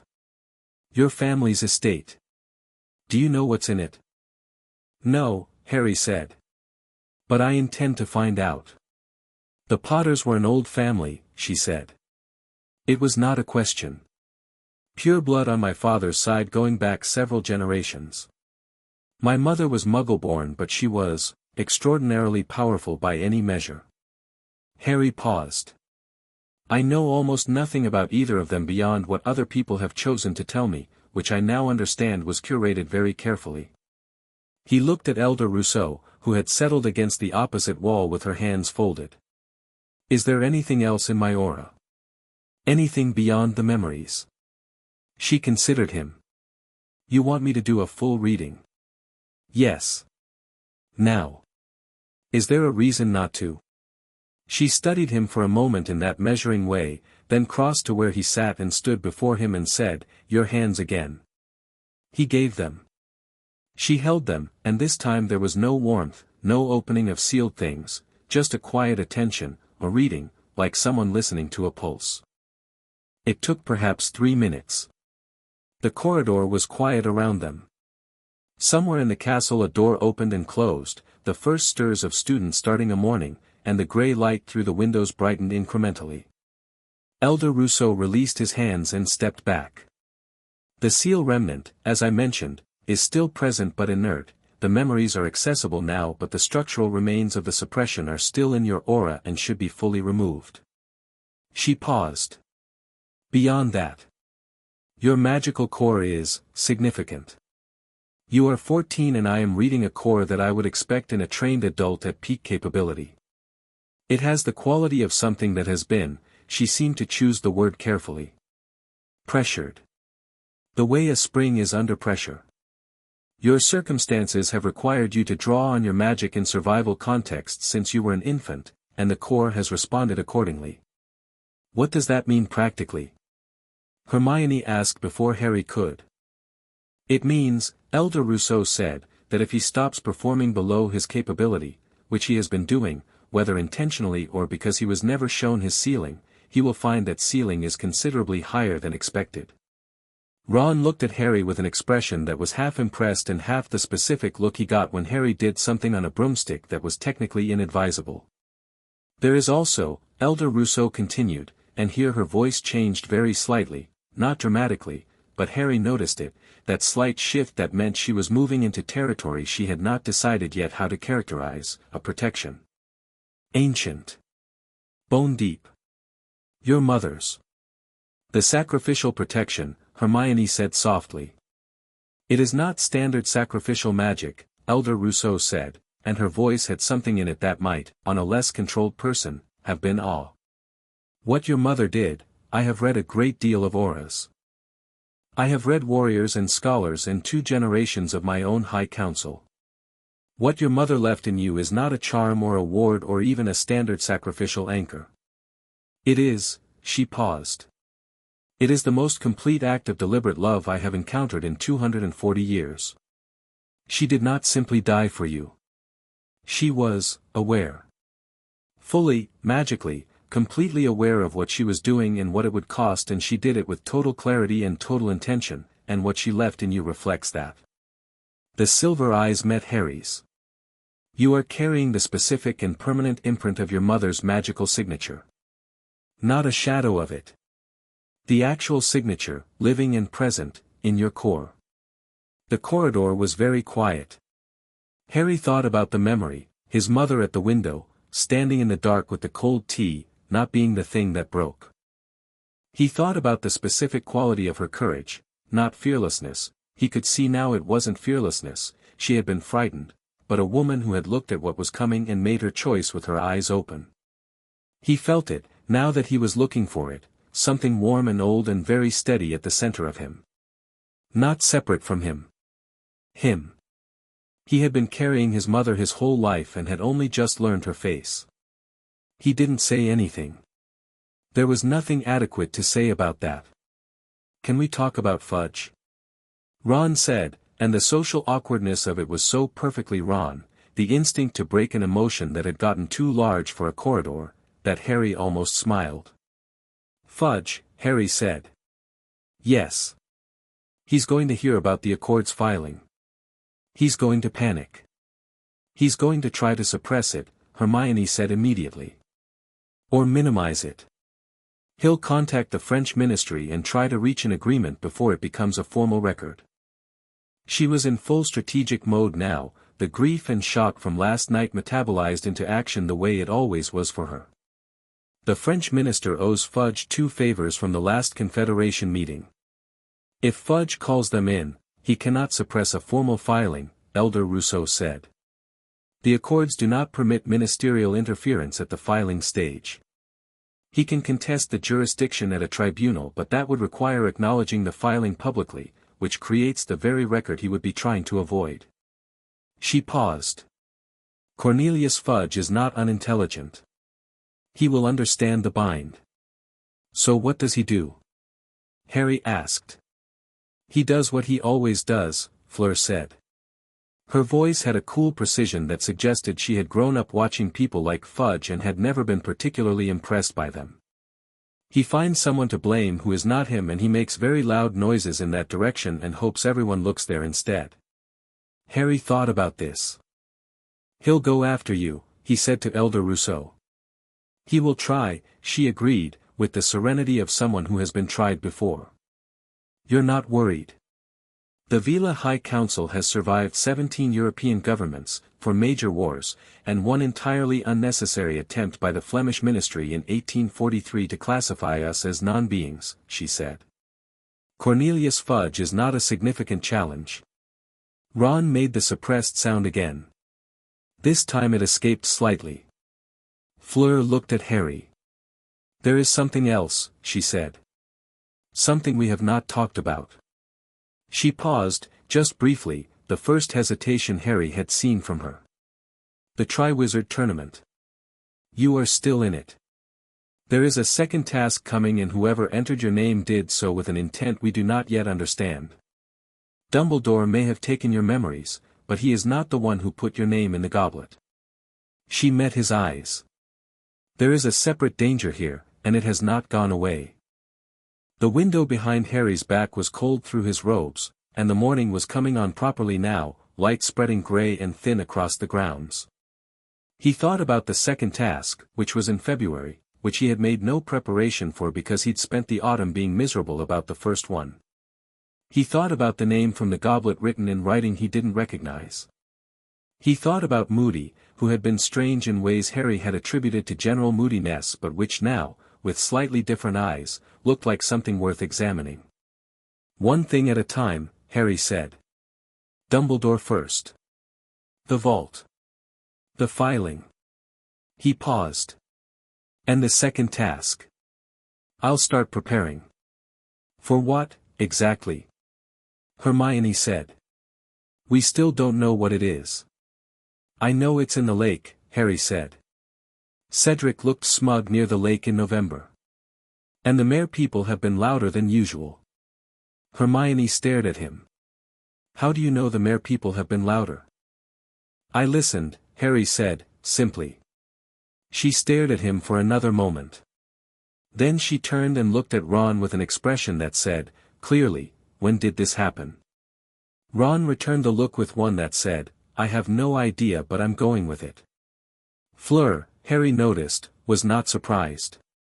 You have been paying attention to things you were not supposed to notice, she said. I've been paying attention to everything, Harry said. I've had nothing else to do. They won't let me leave the grounds, and the library only goes so far. He looked at her. What do you know about Gillyweed? Her eyebrows rose, just slightly. Enough. It is not comfortable. It doesn't need to be comfortable. It needs to work.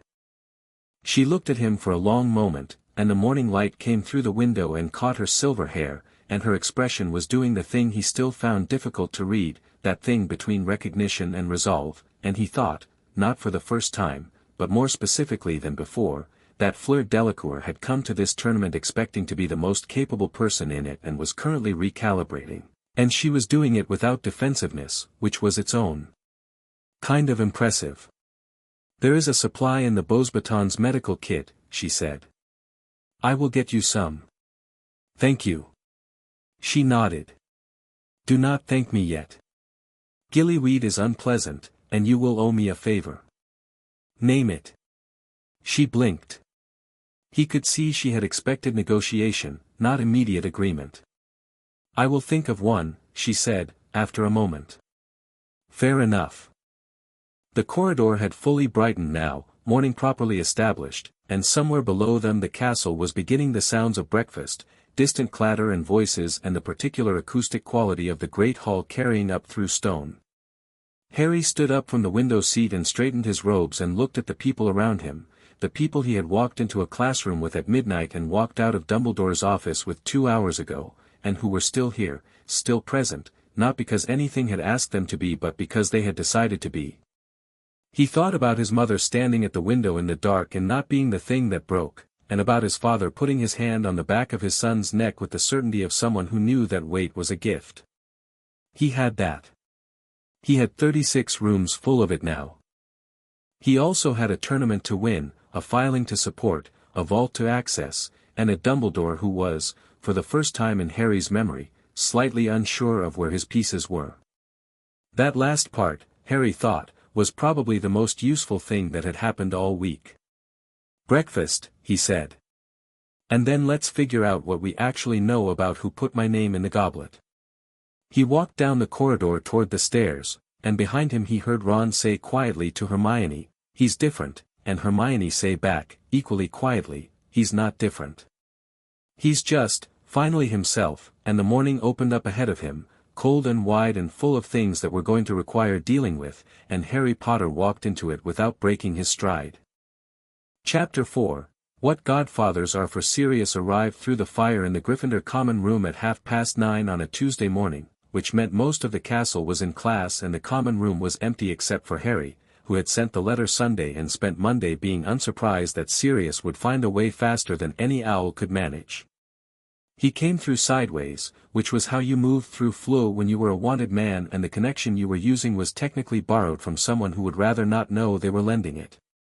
He was thinner than Harry remembered from last summer, thinner, and his hair was longer, and he had the particular quality of someone who had been living outdoors or close to it, weathered in the specific way of someone who was surviving rather than living.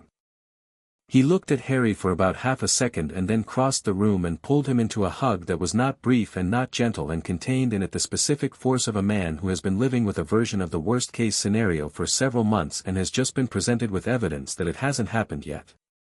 Harry hugged him back. He was not a person who hugged easily. He did it anyway, because Sirius needed it and because, if he was honest, he needed it too, and because 2 days ago he had watched his father hold him in a memory and the weight of it was still very present, and Sirius was the nearest thing to that weight he was going to get. When they separated, Sirius held him at arm's length and looked at his face, and his expression did the rapid, unguarded thing it did when he wasn't performing calm, the lines of it, the gray eyes reading. "Your letter," Sirius said. "Yeah. You said they found stolen memories. 36 of them." "Yes. And they were," Sirius stopped. His jaw worked once. "Lily and James." "Yes." Sirius let go of his arms and turned away, and walked 3 steps toward the fireplace, and stood with his back to Harry and his hands at his sides and his shoulders doing something complicated. Harry waited. He knew Sirius well enough by now to know that this particular configuration meant he was doing the work of not saying the first several things that were coming, because the first several things were not productive. When he turned back, his face was controlled. Not calm, controlled, which was different, which was what Sirius did when he was very angry and had decided to be useful instead. "Dumbledore," he said. "Not a question." "Yes." "You're sure?" Elder Rousseau read the signature and I saw the last memory with my own eyes. Harry held his gaze. "He was there that night, Sirius. He was there before you. He went to Godric's Hollow after Voldemort, and he stood over my cot and he sealed them away and he left." The controlled expression cracked, very briefly, and what showed through was something raw and old and deeply furious, not the wild fury of a young man, which was the version Harry associated with Sirius, but something quieter and therefore worse. "He was there before me," Sirius said quietly. "Yes. I heard about it from Peter, who I was with, and I went straight there, and by the time I arrived Hagrid was already," he stopped. "Hagrid was already there and he said Dumbledore had sent him for you, said Dumbledore had gotten word somehow and sent Hagrid on ahead and I thought," he stopped again. "I thought. I didn't question it. Dumbledore had sent Hagrid, of course he had, Dumbledore always knew things first, of course he was already arranging. I gave Hagrid my motorbike and I went after Peter and I thought you were going to. He made a short sound that was not quite a laugh. I thought you were going to be fine. I thought Hagrid would take you to someone and you'd be fine and I had to deal with Peter first and then I'd come back for you. He sat down heavily on one of the sofas. He looked, in this moment, nothing like the dramatic and hunted figure of last year, nothing like the frightening stranger Harry had first seen on the Marauder's map. He looked like a man who had been carrying a wrong thing for a very long time and was only now being told what it was. He knew I was coming, Sirius said. He knew I was James and Lily's secret keeper, the fake one, after we'd switched to Peter, but he didn't know about the switch. Nobody did. He would have known I'd come for you. He got there first and made sure you were gone before I arrived. He looked up at Harry. He never trusted me. Did you know that? Sirius laughed, a short humorless thing. I suspected it. James said I was being paranoid. James trusted him completely. A pause. Lily less so. Lily always said, she said she trusted his intentions but not his methods, and that was a more important distinction than people gave it credit for.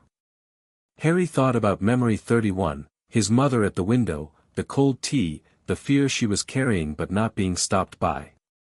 He thought about what Fleur's grandmother had said about powerful men who loved humanity in the abstract and were careless with actual humans. She was right, Harry said.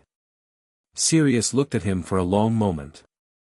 Something happened in his expression that was hard to watch, a combination of pride and grief and a kind of desperate, retroactive tenderness for a woman who wasn't here. She was usually right, Sirius said. It was annoying as anything and James never admitted it half enough. He paused. What did you see? In the memories. If you want to tell me. Harry told him. Not everything, not every detail. The specific things felt private, felt like they belonged to Harry in a way he didn't want to distribute widely. But he told Sirius about the kitchen and the morning light and his father reading picture books in voices. He told him about his mother's laugh. He told him about the argument in the hallway that resolved in 4 minutes without cruelty. He watched Sirius's face while he talked and saw, in it, the specific response of someone who is being given back something precious and recognizes the precise shape of what they're receiving. When Harry described his father on the back step with Sirius, the memory of the two of them at night, voices low, the particular seriousness of two men choosing not to say they were afraid, Sirius covered his face with one hand and was still for a moment. Prongs, he said, quietly, and the word contained a whole person in it. Harry let the silence sit. After a while, Sirius lowered his hand, and his eyes were red but dry, and he said, right. What are we doing about Dumbledore? The Veela Accords filing is already in process, Harry said. Elder Rousseau filed it yesterday morning. The French and British ministries both have copies now, which means Fudge is almost certainly having a very bad week. Good, Sirius said flatly. I went to Dumbledore's office Sunday morning. I had Elder Rousseau with me, and Ron and Hermione and Fleur Delacour. Sirius's eyebrow went up slightly at the last name. Delacour. She was there when the scan happened. And she's Veela, so she could read the room. Harry shrugged. She's useful. She's also Beauxbatons champion, Sirius said. Yes, and I'm Hogwarts champion and we're both in the same tournament and someone still tried to use it to kill me, so the competition framing seems relatively minor, Harry said. She's trustworthy. I can tell. Sirius looked at him with an expression that was somewhere between amused and wondering. You can tell, he repeated.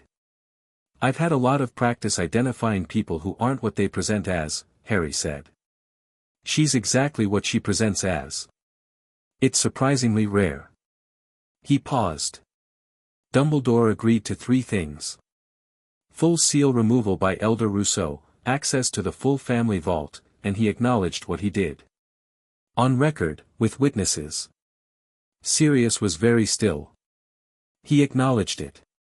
He said he was afraid a boy who knew what he'd lost could be used against us.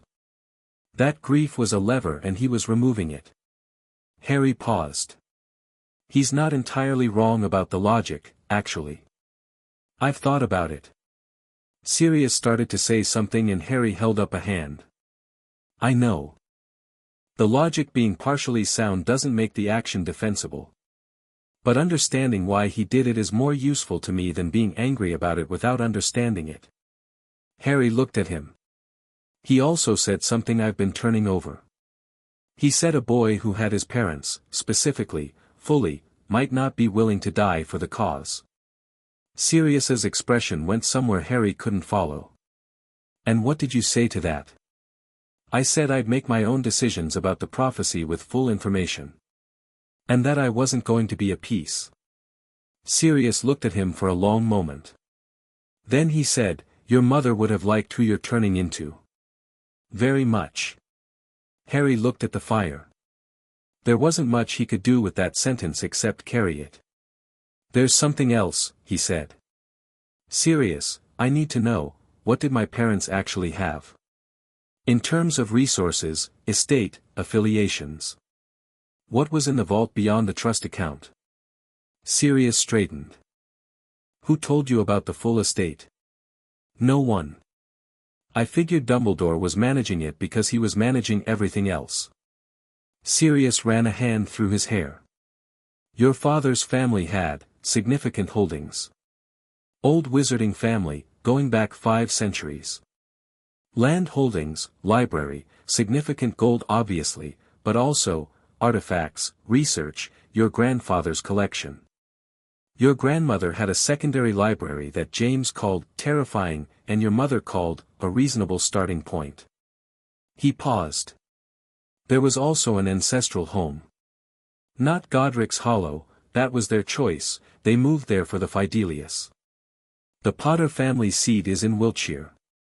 It's been warded and shut since your parents went into hiding. Harry stared at him. There's a house. There is a house, Sirius confirmed.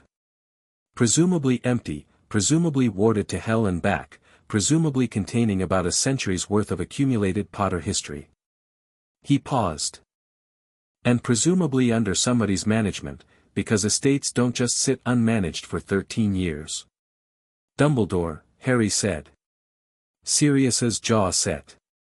I'd wager everything I own. Which is currently, not the point, Sirius said crisply. Harry almost smiled. I'm going to Gringotts during the Christmas holidays. Will you come? Try and stop me. Sirius paused, looking at Harry with the careful attention of someone choosing his next words deliberately. Harry. I need to say something and I need you to hear it properly. He paused. I am your godfather. I was made your godfather because James trusted me more than anyone in the world, and your mother agreed to it, which, given how much your mother generally questioned my judgment, tells you what it meant. And for the last 13 years I have been, unable to be that. First Azkaban, then running, then last year was, he stopped. I have not been what you needed me to be. And that is partly Dumbledore's doing and partly Pettigrew's and partly mine, because I made choices that night that left you alone. And I'm sorry for it. Harry looked at him. The fire crackled. Outside the common room windows the grounds were grey and cold and the castle was humming with its ordinary Tuesday morning life. You came through a fireplace you shouldn't be using because I sent you one letter, Harry said. Give yourself some credit. Sirius looked at him for a moment and made a sound that was not quite a laugh but was in the neighborhood. Your father would have said something like that.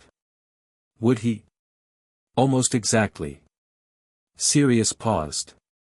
He used to deflect compliments with logistics. Drove your mother insane. He looked at his hands.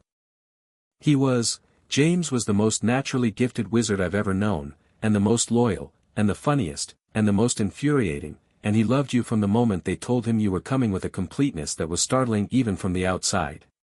He looked up. He used to talk to your mum about you at night, after she was asleep sometimes. Just tell you things. About being a marauder, about Quidditch, about things he wanted to show you when you were old enough. He paused.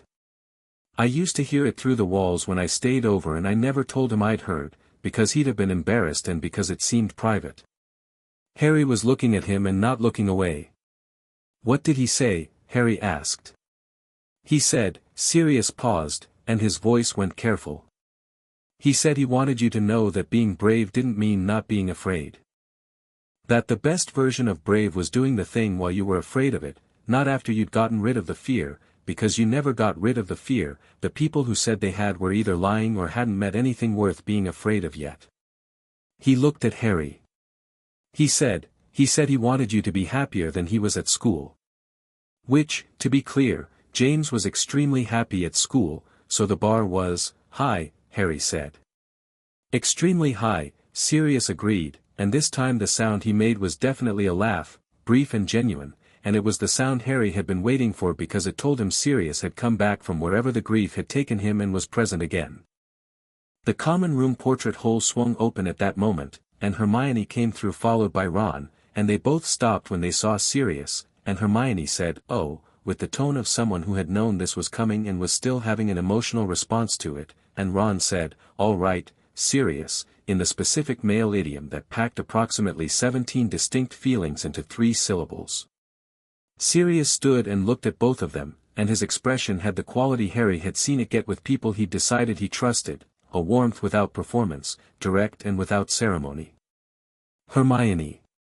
Ron. He looked between them. You've both been standing with Harry through this. Obviously, they said, simultaneously, and then looked at each other in mild surprise. Right, Sirius said. He looked at Harry. You have good people around you. I know, Harry said. Then, because the morning was moving and there was still significant ground to cover, Sirius. Moody. The warmth in Sirius's expression shifted. What about him? Something's off. I've been ignoring it because he's Dumbledore's hire and I was trained to assume Dumbledore's choices were good. Harry paused. I'm not assuming that anymore. Moody has been, he thought about it. He watches me differently than he watches other students. Not protectively. Specifically. Like he's tracking something, Hermione said, sitting down on the arm of a chair. Yes. And he pointed me toward the Triwizard Cup before my name came out of it. Told me the tournament was a dangerous thing to enter, which should have been a deterrent, but, Harry frowned. When I think about it now, the conversation had the shape of someone making sure I was thinking about the tournament before it happened. Someone who knew my name was going in. The room was quiet for a moment. Sirius was looking at Harry with the expression that meant he was running through implications rapidly. Moody has been Auror since before I was born, he said slowly. The real Moody. One of the most effective the Ministry ever produced, took down more Death Eaters than anyone of his generation. He paused. But old Mad Eye retired 3 years ago after a breakdown. The Ministry listed it as retirement. I heard from a contact that it was, he paused. Something happened to him, Harry. Something he never talked about. You think the man teaching defense this year isn't actually Moody, Hermione said. I think it's worth considering, Sirius said. Polyjuice, Ron said, and Hermione's eyes went sharp and immediate. Polyjuice lasts an hour, she said. Ongoing impersonation would require a continuous supply. It's possible but it requires significant planning and, she stopped. It would require access to the real Moody. To his hair. Which requires the real Moody being somewhere, Harry said, accessible to whoever is doing this. They sat with that for a moment.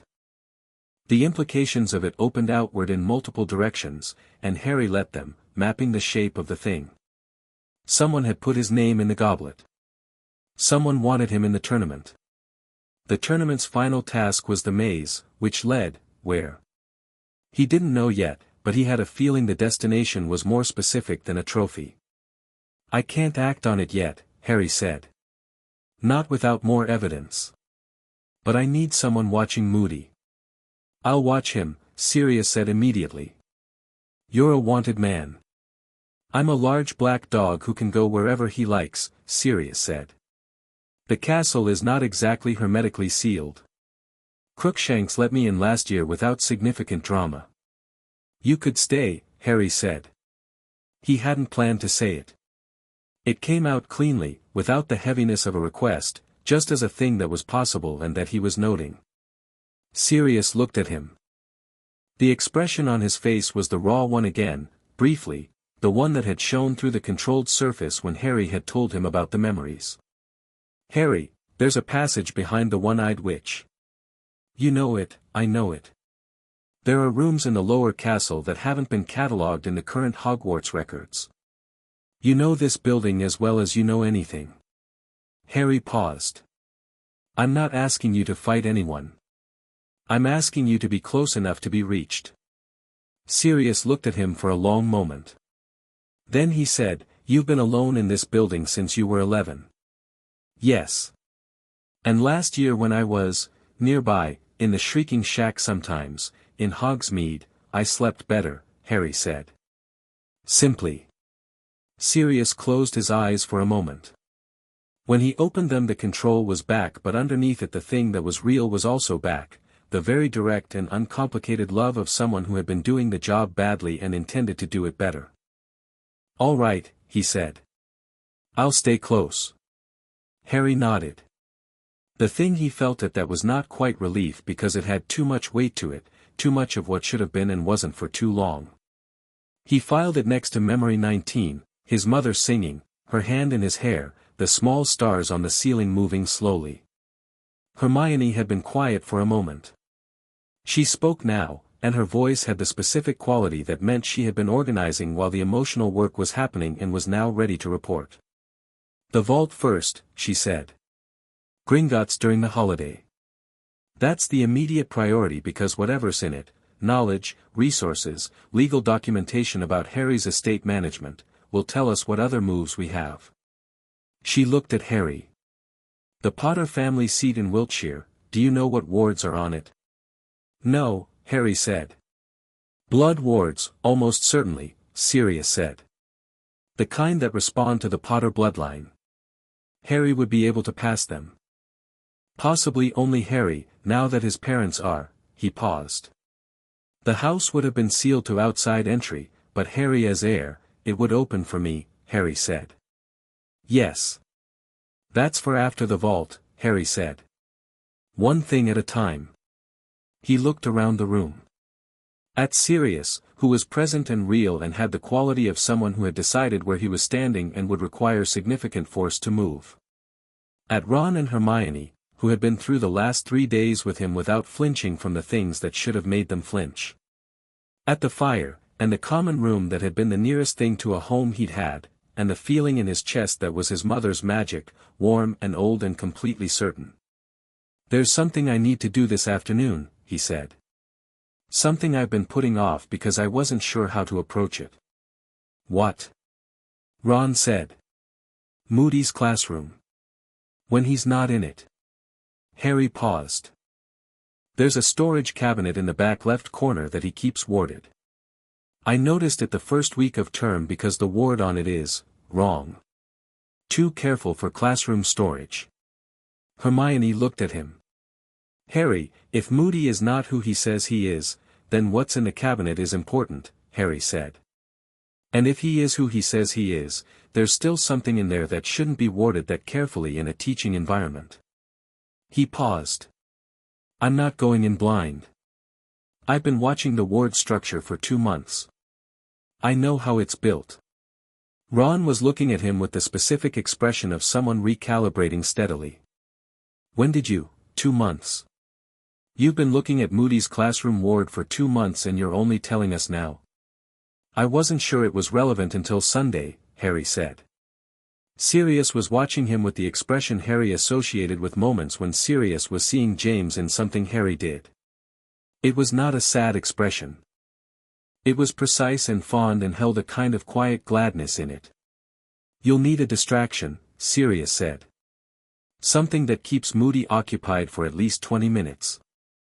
I can ask Professor Sprout a question, Hermione said immediately, with the complete confidence of someone who had been asking professors questions since age 6. A long one. About Moody's first-year curriculum. She'll pull him into a conversation about pedagogical approaches and he'll be stuck for at least half an hour. Ron looked at her. You've done this before. Not for this specific purpose, she said primly. Harry stood up. Outside the common room windows the morning had brightened into something almost clear, the winter sun hitting the snow and throwing it back hard and clean. He had 3 weeks until Christmas. 3 weeks until Gringotts, until the vault, until whatever it contained. The second task was in February. Whoever had put his name in the goblet was somewhere in this castle moving through days with the careful ordinary look of someone above suspicion. He had his parents' faces.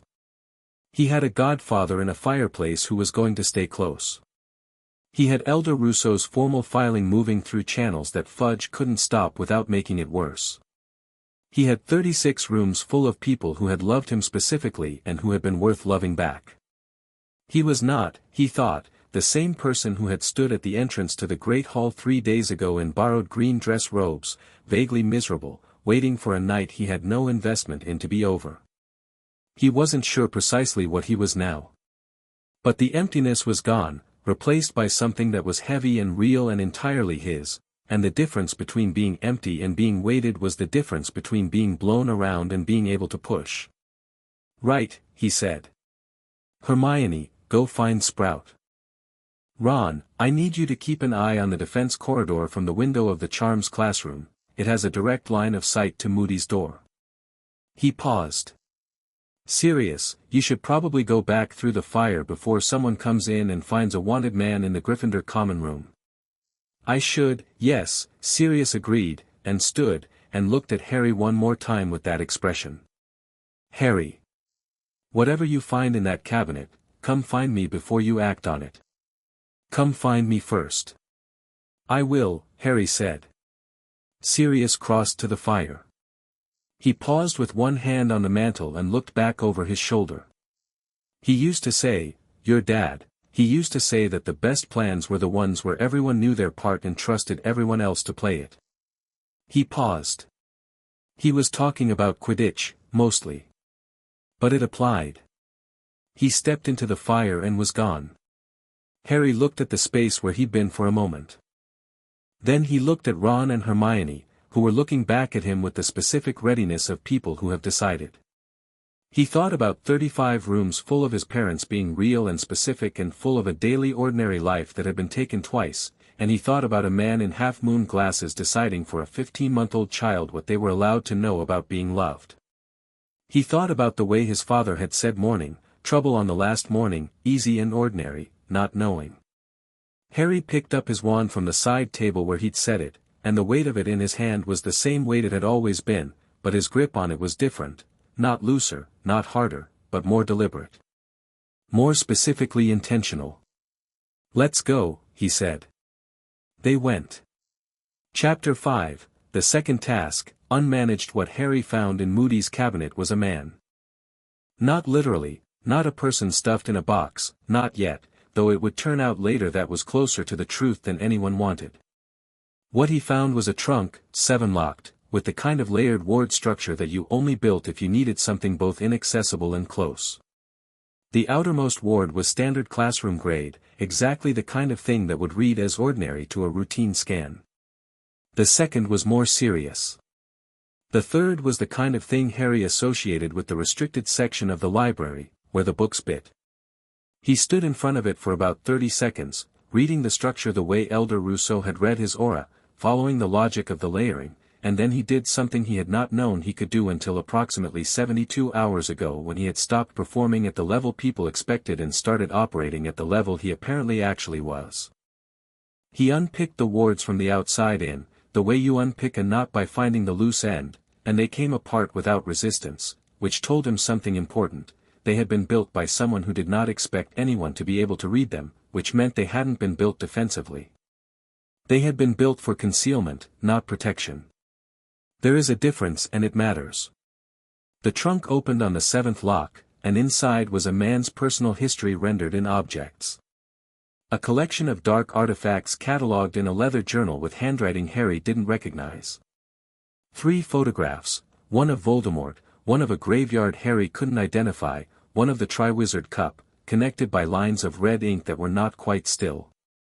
A set of polyjuice preparation notes in that same unfamiliar handwriting, with timings and dosages, and a single hair sealed in wax paper that Harry did not touch.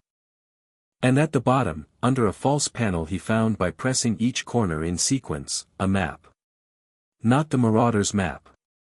A different map, hand-drawn, of a graveyard, with a specific location marked in the same red ink. Little Hangleton. A date in June. Harry looked at it for a long time. He was very calm. The calm was not the absence of feeling but the presence of clarity, which were things he was learning to distinguish. He did not take anything from the trunk. He memorized the map, closed the false panel, repacked everything in the order he'd found it, relocked all 7 locks, and rebuilt the wards from the inside out, exactly as they'd been, complete with the small irregularities that told him where each layer had been placed. When he was finished, the cabinet looked precisely as it had before he'd touched it. He walked out of the classroom and found Ron at the charms window where he'd been stationed. "Well?" Ron said. "I know where they're taking me at the end of the tournament," Harry said. Ron stared at him. "Come on," Harry said. "I need to find Sirius."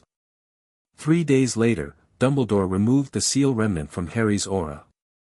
Or rather, Elder Rousseau removed it, which she had agreed to do in Dumbledore's presence as a condition of whatever fragile operational truce had formed between them since the office meeting. It happened in a side room off the hospital wing, and it took 40 minutes, and when it was done Harry felt, lighter was not quite the word. More complete. As if a noise he had always been hearing had stopped, and in the silence he could hear everything else more clearly. Elder Rousseau pronounced it clean and departed for France the following morning, leaving Councillor Bertine as the formal Veela presence for the duration of the filing process. She told Harry, before she left, that the filing had already created what she called significant turbulence in the French-British ministerial relationship, that Fudge had sent 3 owls to the French minister in 4 days, and that all 3 had been forwarded directly to the Veela Council with the notation, "Not our circus." Harry enjoyed that more than he probably should have. The Christmas holidays arrived with the particular relief of a pressure releasing. Most of the castle emptied. Harry, Ron, Hermione, and Fleur, who had stayed for reasons she described as practical research for the second task, which Harry accepted without pressing, because Fleur did not offer explanations she didn't want to give, and pressuring her produced results roughly equivalent to pressing a wall, spent 3 days doing something that felt almost like normal life. The lake was frozen near the edges. The corridors were quiet. They ate in a smaller dining arrangement at one long table in the great hall and talked about things that were not the tournament, not Dumbledore, not the contents of Moody's cabinet. Fleur was better company than Harry had expected, which was to say she was better company than anyone had expected, including possibly herself. She was precise and very dry, and she had opinions about everything and expressed them without solicitation. She and Hermione had a long argument on the second evening about advanced transfiguration theory that Harry and Ron watched with the comfortable detachment of spectators at a well-matched game, and which ended not in agreement but in a mutual respect that both of them seemed quietly pleased about. She was also the person who, on the morning of December 22nd, arrived at breakfast with a small package wrapped in something silver that she set beside Harry's plate without ceremony and said, "The gillyweed. Do not take it before you're in the water. It works faster than you expect." Harry unwrapped it. The gillyweed was grey-green and looked exactly as unpleasant as advertised. "Thank you," he said. "The favor," she said, sitting down. "I have decided. Go on. When the task is done. After February. Tell me what is actually happening with the tournament. Not the official version." Her grey eyes were direct. "I know something is wrong with it. I have known since the goblet.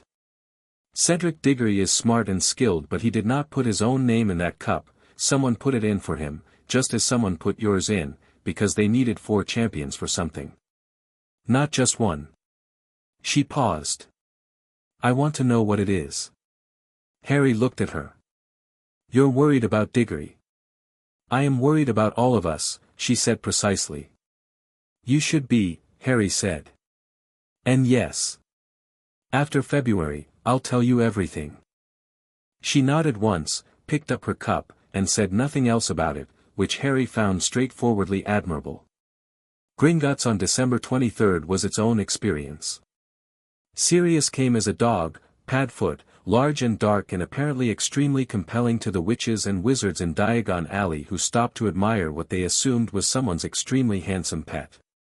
He trotted alongside Harry with the easy confidence of a large animal who knows he could cause problems if he wanted to and has decided, for today, that he won't. The Gringotts goblin who handled Harry's request was named Sharpclaw, and he produced Harry's vault portfolio with the manner of someone who had been waiting for this visit for some time and had opinions about the delay. He confirmed 4 things in rapid succession. The trust vault that Harry had been using was a sub-account intended for minor expenses and school needs. The main Potter vault had been under managed access since October 1981. The managing party was listed, in the estate records, as Albus Percival Wulfric Brian Dumbledore, acting in the capacity of designated guardian. The 4th thing was that Dumbledore had been drawing from the estate management fund for administrative expenses, quarterly, since 1982. Harry looked at this information for a moment. Then he said, very calmly, I'd like to revoke the managed access. Sharpclaw smiled with his teeth. We were hoping you'd say that. What was in the vault itself? Harry spent 2 hours cataloging with Hermione, who produced a notepad from somewhere and a quill and worked through it with the systematic attention of someone who understood they were looking at a significant body of information and wanted to do it properly. The gold alone was significant. More than significant. The kind of number that made Ron go very quiet and look at the far wall. The library section was 3 trunks worth. Harry opened the first one and found correspondence, his parents, organized by date. He sat on the vault floor and read letters for 20 minutes and didn't care at all that a goblin was waiting. The letters from his mother to his father were practically vibrant, her handwriting was fast and decisive and her voice in it was exactly the voice he recognized from Memory 19, the one singing, the one warm and specific and entirely her own.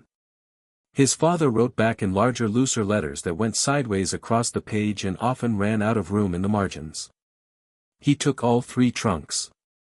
The artifacts were another matter. A sword, not the sword of Gryffindor, something older, with runes Harry couldn't read on the blade, that responded when Harry touched the hilt by warming in his hand in a way that felt like recognition. A series of journals going back 4 generations of Potters. A set of self-updating ward stones that had last been updated in 1981 and now contained, apparently, whatever warding logic his parents had been developing in the last months of their lives. He took all of it. He emerged from Gringotts 2 hours and 40 minutes after entering, with a heavily expanded bag and the specific feeling of a person who has just been given back something they didn't know had been stolen and is still calibrating the weight of it.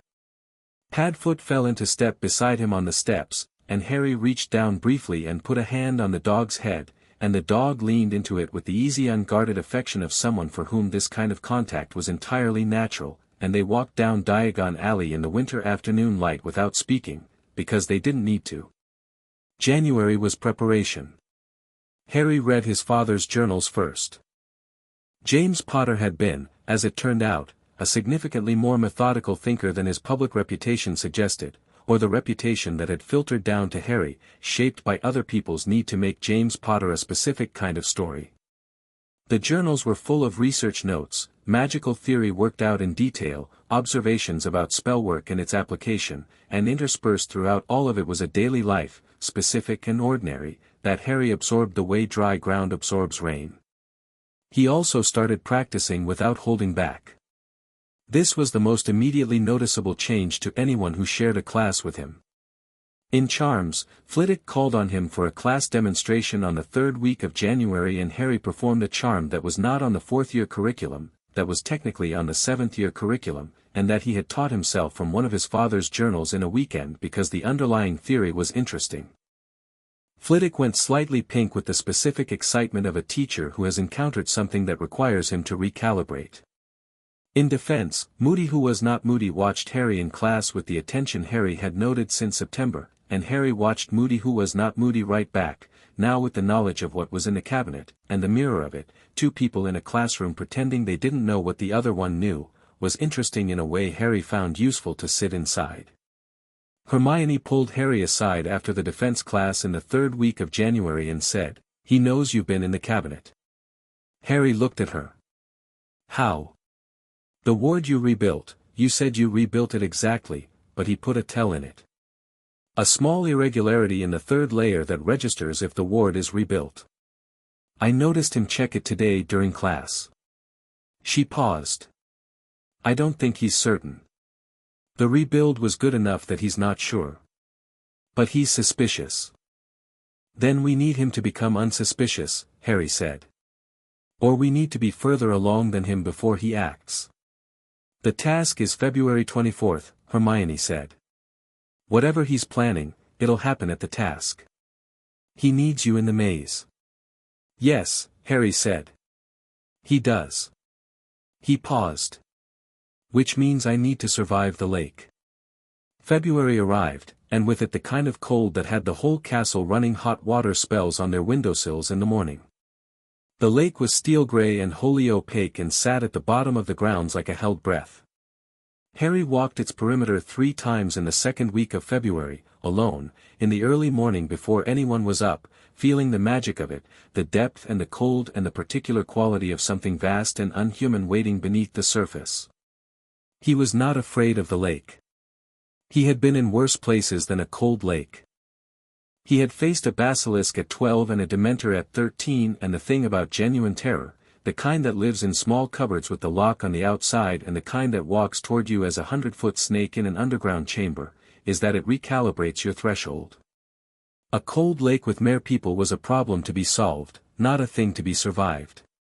On February 20th, for days before the task, Fleur found him at the edge of the lake in the late afternoon and stood beside him in the specific way she had of standing near people, which was close enough to be present and far enough to maintain a quality of self-sufficiency that was simply how she inhabited space. "There is someone in the water," she said. Harry looked at her. "They take something from each champion. Something they would miss." She paused. "I received a note this morning. Whoever they took from me has been returned." "Who did they take?" She was quiet for a moment. "My sister. Gabrielle." She said it flatly, but something beneath the flatness had weight. "She has been returned unharmed, I have seen her, she is fine. But they took her without asking and put her at the bottom of a lake for the purpose of a tournament, and I find that," she stopped. "I find that insufficient." Harry looked at the water. "What was taken from me, do you know?" "I believe I do," she said. "He has been at the bottom for approximately 36 hours. Harry processed this. "Ron." "Yes." Ron, who had been inexplicably absent from dinner 2 days ago and from breakfast yesterday, whose absence Harry had attributed to an extended Quidditch conversation with someone in the common room and whom he had not, he now understood with a spike of something cold and immediate, thought to check on. "He's all right," Fleur said. "They are all right. They are kept in a suspended state, protected. The charm prevents harm. I am told they will wake at the sound of their champion's voice." She paused. "I am also told the task specifies 1 hour. After 1 hour, the hostages are not retrieved," Harry said. "The hostages remain. Under what circumstances the task judges this, I do not know." She turned and looked at him directly. "I am going to rescue Gabrielle. And whoever else needs rescuing if their champion does not come." She said it without making it a question or a proposal. Simply as a statement of fact about what was going to happen. Harry looked at her. "I know," he said. "So am I." The morning of February 24th arrived with the specific quality of a day that has been building for a long time and knows it. Harry woke before his alarm, which was not unusual, and lay in the dark of the dormitory for a while and listened to Ron sleep in the next bed, Ron who had been retrieved from the lake yesterday in a special Hogwarts procedure and who was now entirely and aggressively fine, being Ron, loudly declaring over breakfast that the experience had been mostly just cold, and not that interesting, actually. Harry had looked at him across the breakfast table and felt the cold spike from 4 days ago resolve into something warm and certain, and he'd said nothing because Ron would have been embarrassed, but he had made a note of it in the internal ledger he was keeping of things that were true. He was in the water at 9:15. The gillyweed hit his system like cold electricity, gills opened on his neck, webbing between his fingers, everything going sharp and functional in the specific way of magic that changes the body with the body's cooperation, and he dove and the lake opened around him, dark and cold and enormous and full. He could hear the mere people before he saw them. The sounds he had heard from the surface, the eerie, high-pitched wailing that the whole castle had been living with for months, were, underwater, something different. Not beautiful, exactly, but structured, a complex and layered language that he could not speak but could, to some extent, follow, the way you can follow the emotional line of a conversation in a language you don't know. He moved fast. He knew where the hostages were. He had studied the lake bottom using a map he'd constructed from observation and from things his father's journal said about Hogwarts grounds, and the Mere People settlement was in the northeastern quadrant, and he was in the right direction inside 4 minutes. He passed Cedric Diggory on the way, who was moving carefully with a bubblehead charm, navigating around a clutch of Grindylows with the composed skill of someone who had prepared thoroughly. Cedric saw Harry and did a slight double take at the gills, and Harry gave him a nod, and they moved past each other with the mutual acknowledgement of two people who are in the same situation and have decided to handle it separately. He found the hostages tied to a standing stone in the lake's deep center. Ron, Hermione, Cho Chang, and Gabrielle Delacour, all of them unconscious, suspended in the particular still quality of an enchanted sleep. Ron's hair was moving in the current like a warning flag. Hermione's expression, even unconscious, had a quality of prepared competence. Harry untied Ron first. Then he looked at the other three. Cedric would come for Cho. He was moving fast and had the charm and the skill, and Harry had no reason to doubt him. He untied Hermione anyway, because she was his and he wasn't leaving her in a lake, task instructions or no task instructions. Gabrielle was the complication. Fleur was above. He had seen the disturbance at the surface that suggested Beauxbaton's magic in the water, but Gabrielle was small and pale, and the thought of leaving her tied to a stone at the bottom of a lake to wait was simply not something Harry was going to do. He untied her. He surfaced with Ron over his right shoulder and Hermione under his left arm and Gabrielle gripped by her collar, and all three of them were unconscious for approximately 3 seconds after surfacing before Hermione woke with a gasp and Ron woke saying something about measles that Harry chose not to examine, and Gabrielle woke last, looked at Harry with enormous dark eyes, and said something in French that he didn't understand. Fleur was at the surface 12 feet away.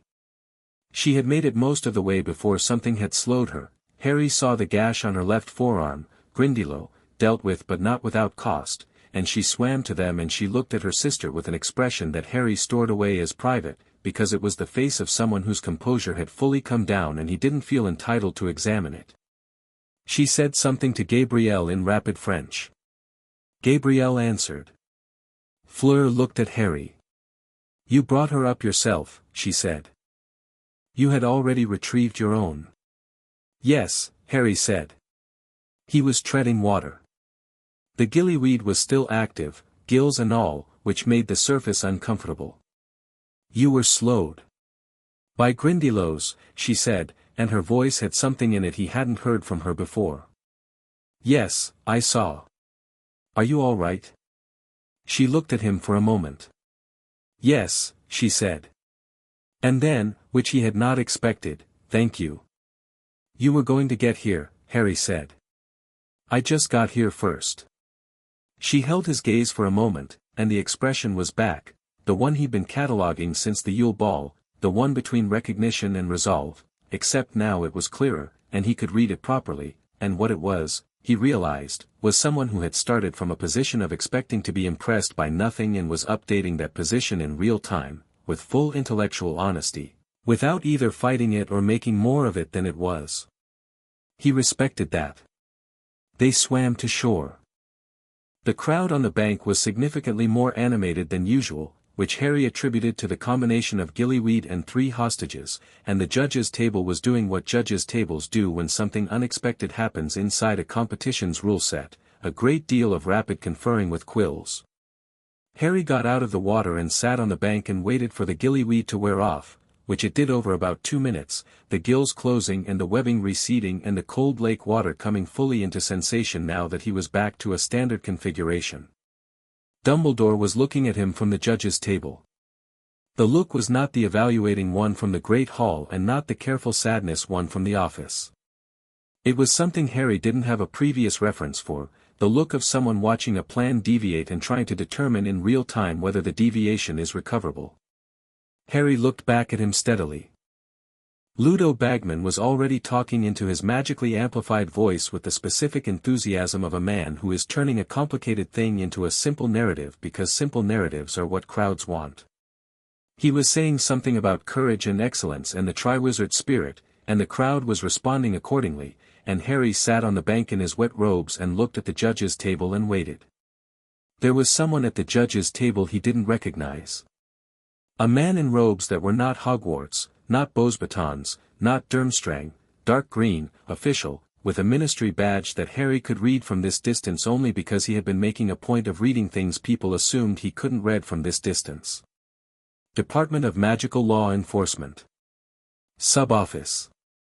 The badge had a secondary emblem, the scales of the Wizengamot, which meant this was not a standard ministry observer. Harry looked at this man for a long moment. Then he looked at Counselor Bertine, who had taken a position near the water's edge and who met his eyes when he found her with the slight nod of someone confirming a thing that had already been set in motion. The Veela Accords filing had reached the Wizengamot subcommittee level. This man was here officially. This man being here officially meant Fudge had not managed to suppress it, which meant the 3 owls to the French minister had not had the desired effect, which meant, Dumbledore knew. He was looking at the ministry official with the same quality of stillness Harry had seen in the office, the chess player stillness, the assessment of a board that had shifted. Harry stood up. Ron was beside him immediately, a towel pressed into his hand that Hermione had conjured from somewhere, and Ron said, "You got me and Hermione both, you realize they're going to score you for that," and Harry said, "I don't care about the score," which was completely true. The scores came in, 47 out of 50. Second place behind Cedric's 48, which Harry found genuinely reasonable because Cedric had been clean and fast and hadn't needed to untie 3 people, and Harry had no interest in pretending otherwise. Crumb had scored 43. He had retrieved his hostage and come up quickly, which was the task requirement, and he had done it efficiently. Fleur had not scored. She had been prevented from completing the task by the Grindylows. The judge's ruling was that she had made a valid attempt, which was a distinction that carried some points but not full marks, and Fleur received the ruling with perfect composure, and Harry saw, in the set of her jaw, that she was filing it under manageable, and moving on. The ministry official from the Wizengamot subcommittee approached the judge's table after the scores were announced, and the conversation that followed was not amplified, but Harry was close enough, and his hearing was better than most people assumed, and what he heard was, formal notification that under Article 14 of the Veela Accords, the ongoing investigation into magical violations against the person of Harry James Potter requires a stay of tournament proceedings pending a preliminary hearing. Dumbledore said something low and measured. The official said, "The stay applies to the final task only, Headmaster. The hearing is scheduled for March." Dumbledore said something else. The official said, "I understand your concerns. The Wizengamot does not." Ron had heard none of this. He was talking to Hermione about the experience of being unconscious underwater, which Hermione was listening to with the expression of someone taking mental notes for future reference. Harry did not interrupt them. He looked instead at Moody, who was not Moody, who was standing at the edge of the gathered crowd with his magical eye and his flask and his staff, and who was looking at the judge's table with an expression Harry had not seen from him before. Not the tracking something expression. Not the performance of aggressive competence. Something else. Something that Harry read, with the pattern recognition he'd been developing since he was old enough to understand that reading a room was a survival skill, as, a plan that required a timeline has just had its timeline disrupted. He filed it. He needed to talk to Sirius tonight. He needed to tell him about Little Hangleton, about the graveyard, about the date in June that he'd memorized from the map in the cabinet, about the ministry official and the hearing in March, about the particular expression on the fake Moody's face when the timeline shifted. He needed to tell him all of it, because Sirius had said plans worked best when everyone knew their part and trusted everyone else to play it, and Harry was not his father but he'd been reading James Potter's journals for 2 months and some things were simply inherited. He looked up at the castle, grey and enormous against the February sky, the tower windows lit, the grounds white and cold and quiet except for the crowd still milling around the lake. He thought about the boy who had walked into this castle at 11 with everything he was allowed to know and nothing he wasn't, and about the boy who was standing here now, and the distance between those 2 points was not simply knowledge or power, it was clarity. A specific and hard-won certainty about who he was, where he stood, and what he was not going to let happen to the people in his orbit. A ward stone from his parents' vault was in his pocket. He'd had it in his pocket since January, the way you keep a thing that feels like an anchor, and it was warm against his palm when he pressed his hand into his pocket, warm with the particular quality of magic that had been charged by deliberate care.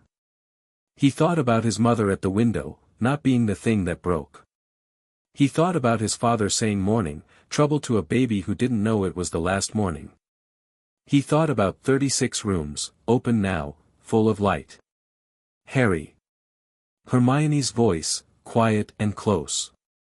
She had come to stand beside him while he was looking at the castle, and she was looking at his face with the specific attention she gave things she was trying to understand completely. What are you thinking? He looked at her. At Ron beyond her, talking to Neville now, animated, gesturing at the lake. At Fleur a little distance away with her sister, the composed surface back in place and something warmer underneath it now that Harry could read because he'd seen what was under it at the surface of the lake. At Councillor Bertine, standing at the water's edge with her hands folded, a formal Veela presence at a Triwizard task, which 3 months ago would have been unimaginable and was now simply the world they were in. I'm thinking, Harry said, that whoever put my name in that goblet expected me to walk into a graveyard in June without knowing what I was walking into. He paused. I'm thinking that plan is significantly less viable now than it was in October. Hermione looked at him steadily. What graveyard? I'll tell you tonight, he said. All of it. Tonight, with Sirius, and Ron, and Fleur. Everyone who needs to know. He paused. It's time to stop being reactive. She held his gaze for a moment and then she said, right, in the voice she used when something had been decided and the decision was correct and she was prepared to act on it fully. They walked back up toward the castle together, and behind them the lake was steel-gray and still, and the crowd was dispersing, and the ministry official was still talking to the judges, and somewhere in the castle something was moving toward its conclusion, not on someone else's schedule, not toward someone else's destination, but toward Harry's, which he had chosen with open eyes and full knowledge and 36 rooms of people who had known something about courage from the inside. The cold was significant and the path was uphill and Harry's robes were still wet, and he didn't break his stride for any of it.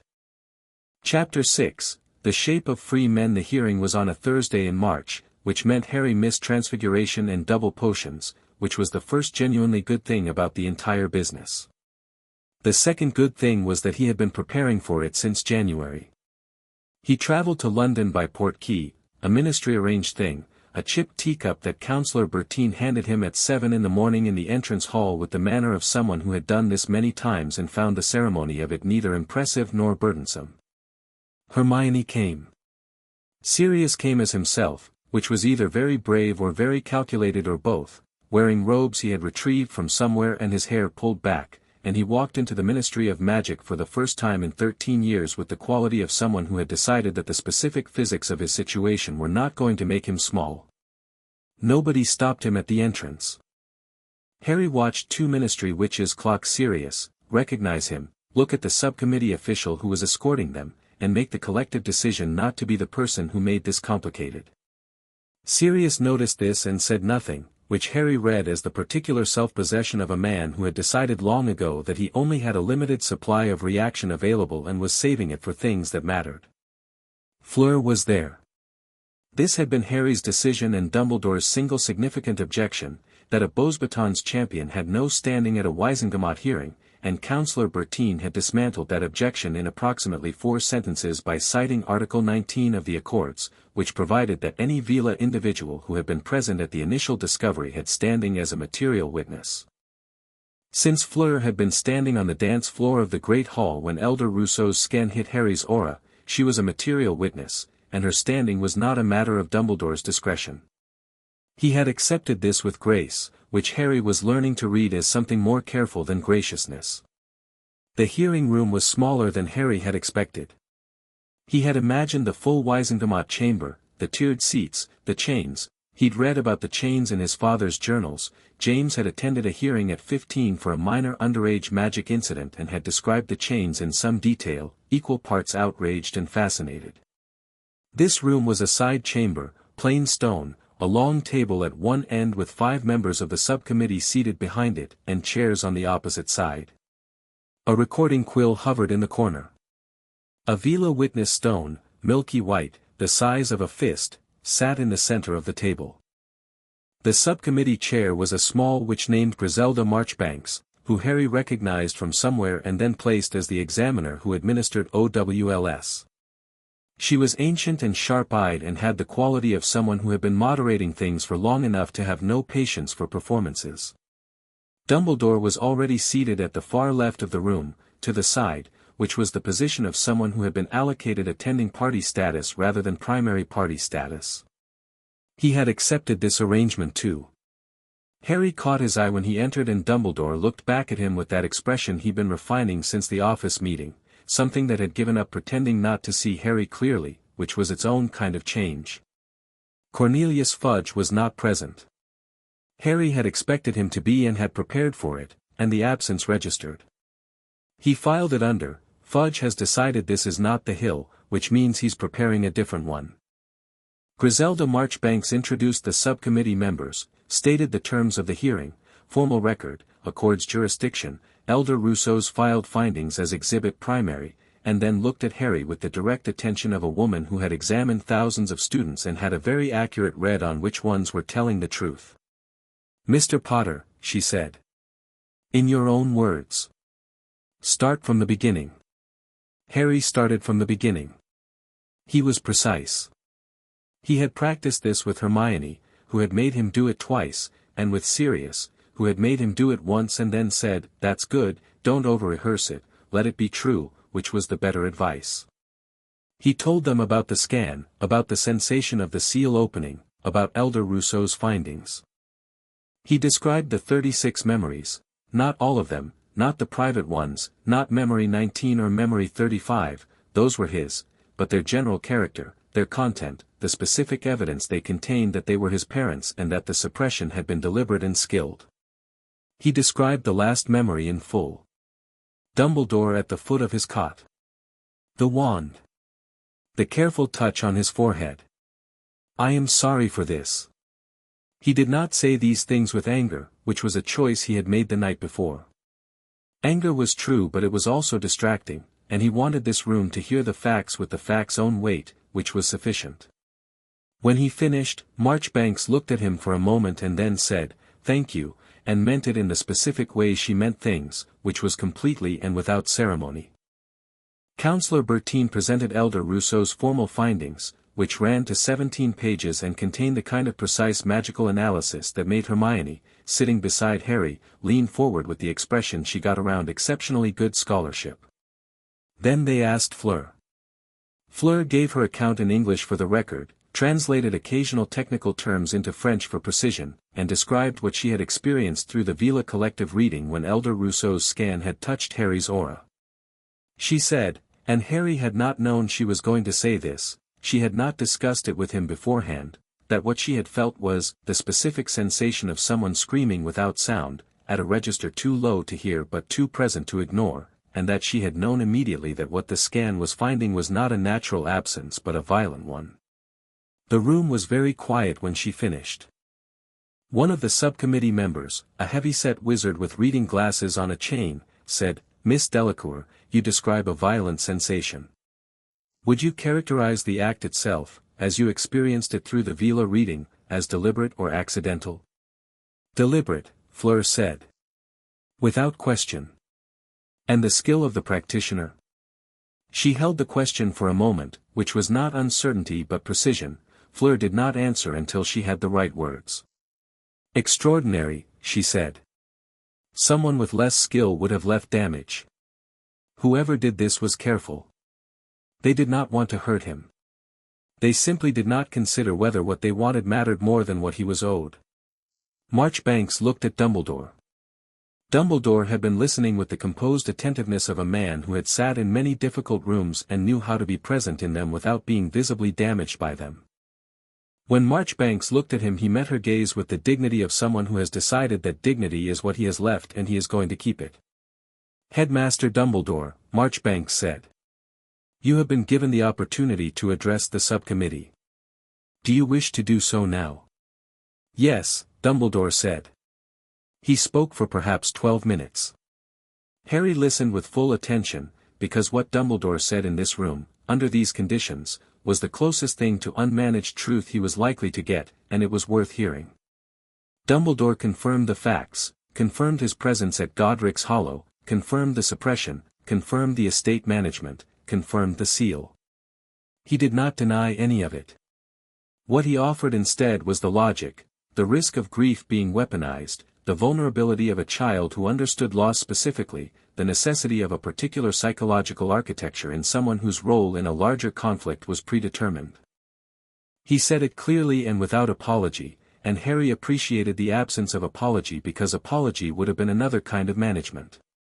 He also said one thing that Harry had not heard him say before: "I was wrong." He said it the way Dumbledore said most things, quietly, with the gravity of someone who weighs words, and it had a quality of genuine cost in it. "I believed the mathematics.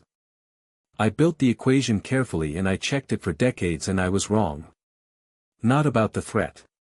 About the price of it." He paused. "A boy who knows what he is fighting for is not weaker than a boy who doesn't. He is considerably more dangerous. I understood this abstractly and failed to apply it." He looked at Harry. "I failed to apply it to someone who deserved better than my calculations." The room was very still. Harry looked at Dumbledore for a long moment. He thought about Memory 36, the care in the touch on his forehead, the specific grief in the old face, "I am sorry for this." He thought about the way his mother had said that she trusted Dumbledore's intentions but not his methods, and about how his mother had been a more precise thinker than most people gave her credit for. He thought about what his father had said about brave, about doing it while you were afraid rather than after the fear was gone. He did not forgive Dumbledore in that room. Forgiveness was not the business of this room, and it was not something Harry had decided yet, and he was not going to perform it because it would read well in the official record.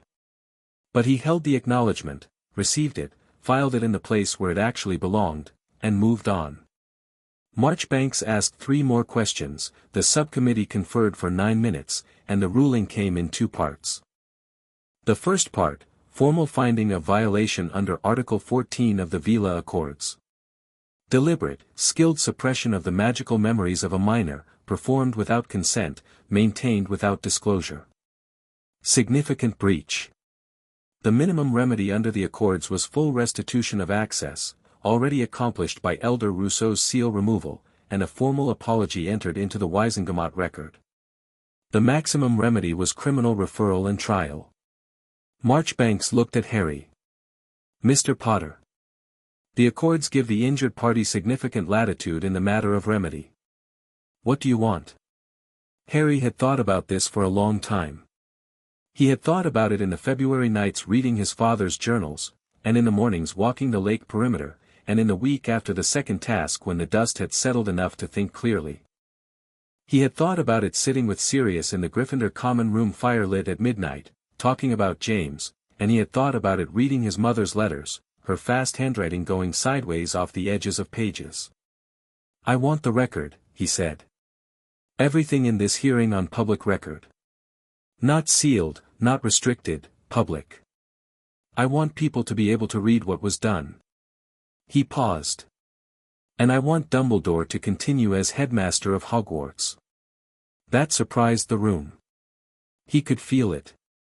He's the best magical educator in Britain, Harry said, and there's a war coming and we are going to need the best magical educator in Britain doing exactly what he does best.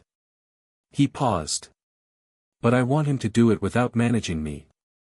Without managing any decisions about my life, my estate, my information, my future. I want it formalized. That's the remedy. Sirius, in the seat to Harry's left, was very still. Marchbanks looked at him steadily. That is an unusually considered request for someone your age. I had good parents, Harry said. I know that now. The second part of the ruling was the estate. Full restoration of control to Harry James Potter as sole heir, effective immediately. Gringotts had already executed this as of December, but the Wisengamot formalization gave it the weight of law rather than just banking protocol. The quarterly management withdrawals, Marchbanks spent 2 careful sentences on this, and the words she used were unauthorized disbursements, which was the institutional phrasing for Dumbledore having taken money from Harry's estate without, technically, clear authorization, and which Harry had decided, after considerable thought, not to pursue criminally, because the amount was not significant relative to the estate and pursuing it would make the whole thing about money when it wasn't about money. It was about being seen. It had always been about being seen. The hearing was over at 11:30. They walked out of the ministry and into London, which was doing what London did on a grey March Thursday, moving around itself with the particular purposeful indifference of a very large city, and Harry stood on the pavement outside the phone box entrance and breathed the cold city air and felt the formal weight of the last 3 hours settle into something permanent. Sirius stood beside him.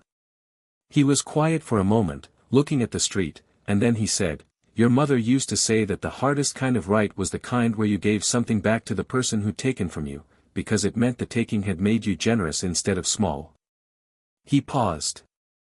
She was talking about someone else entirely at the time, a whole other situation, but, he looked at Harry. She'd have said it applied here. Harry thought about it. "I didn't give him anything," he said. "I made a strategic decision about the most effective outcome." Sirius made the sound that was definitely a laugh, the full version. "Yes. And your father used to make strategic decisions that looked remarkably like generosity when it suited him and then be very insistent that they were strategic." He looked at Harry with the expression Harry had categorized, over the last 3 months, as seeing James in something Harry does, and not minding. "I'm not saying it's not strategic. I'm saying the strategy you chose says something about you." Harry looked at the street for a moment. "He acknowledged it," he said. "In there. Actually acknowledged it, without management." He paused. "I don't know what to do with that yet." "You don't have to do anything with it yet," Sirius said. 13 years is a long time. You're allowed to take 13 years to decide. Hermione had emerged from the phone box with Counselor Bertine, and she was in the mode Harry associated with her having processed something large and being prepared to discuss it with full analytical force at the first available opportunity. She looked at him and then visibly decided this was not the first available opportunity and held the analysis. Fleur came out last. She had the composed surface back in place, the silver-white hair and the chin and the quality of self-sufficiency, and she looked at Harry with the expression he could read now, the one between recognition and resolve, and she said, "You could have asked for more." "I got what I wanted," Harry said. She considered this for a moment. "Yes," she said. "I suppose you did." They took the portkey back in the early afternoon, and Harry arrived in the entrance hall at Hogwarts at 2 o'clock to find the castle in its ordinary Tuesday, Thursday, mid-afternoon state, students moving between classes, the distant sound of Peeves somewhere above causing unspecified problems, the smell of lunch still hanging in the air. He felt, standing in the entrance hall with the cold of the portkey arrival still on him, that he had been gone a very long time. Not 3 hours. Much longer than that. The boy who had stood in this entrance hall in September in the particular numbness of someone going through the motions of a life that didn't quite fit was not the person standing here now, and the distance between those two people was not simply knowledge or power or cleared seals and open vaults. It was, he searched for the word and found it. Furnished. He felt furnished. Like rooms that had been empty for a long time had tables and chairs in them and the light was on. He went to find Moody. This was not part of the day's original plan. He had planned to debrief with Sirius tonight, go over the Wisengamot ruling, discuss next steps with regard to the June date, the Little Hangleton graveyard, the fake Moody and the trunk. All of that was for tonight. But the hearing had run something through him, some clarifying current, and he was no longer in the state of patient observation. He had been patient and observant for 3 months and the time for it had shifted. He knocked on the defense classroom door and went in. Moody was at his desk. He looked up, and his magical eye swiveled to take in Harry completely, and his expression settled into the familiar configuration of aggressive mentorship that Harry now understood was a performance, and a good one, because the real Moody had apparently been exactly this type of person, which meant the performance had an authentic template to work from. Potter, Moody who was not Moody said. Back from London. Yes, Harry said. He sat down in the chair across the desk without being invited to. I want to talk about the third task. A pause. Maze runs in June, Moody said. 4 months. Yes. Harry held his gaze. The magical eye was still on him, constant and unblinking, and Harry looked back at it without expression. I want to know what's in the maze. Can't tell you that. Against the rules. Not asking for the full layout, Harry said. I'm asking a different question. He paused, timing it. I'm asking why the Triwizard Cup inside the maze is a portkey. The room was absolutely still. Moody who was not Moody was very good. He did not flinch, did not change his expression, did not do any of the obvious things. What he did was go very slightly more still, and it was the specific stillness of a person who has been hit but is deciding whether to pretend they haven't been. Don't know what you're talking about, he said. The cup is a portkey keyed to a specific location, Harry said. A graveyard in Little Hangleton. There's a date set. Whoever touches the cup in June gets taken there. He paused. You know this because you arranged it. That's a serious accusation, Potter. Yes, Harry said simply. It is. Moody who was not Moody looked at him for a long moment.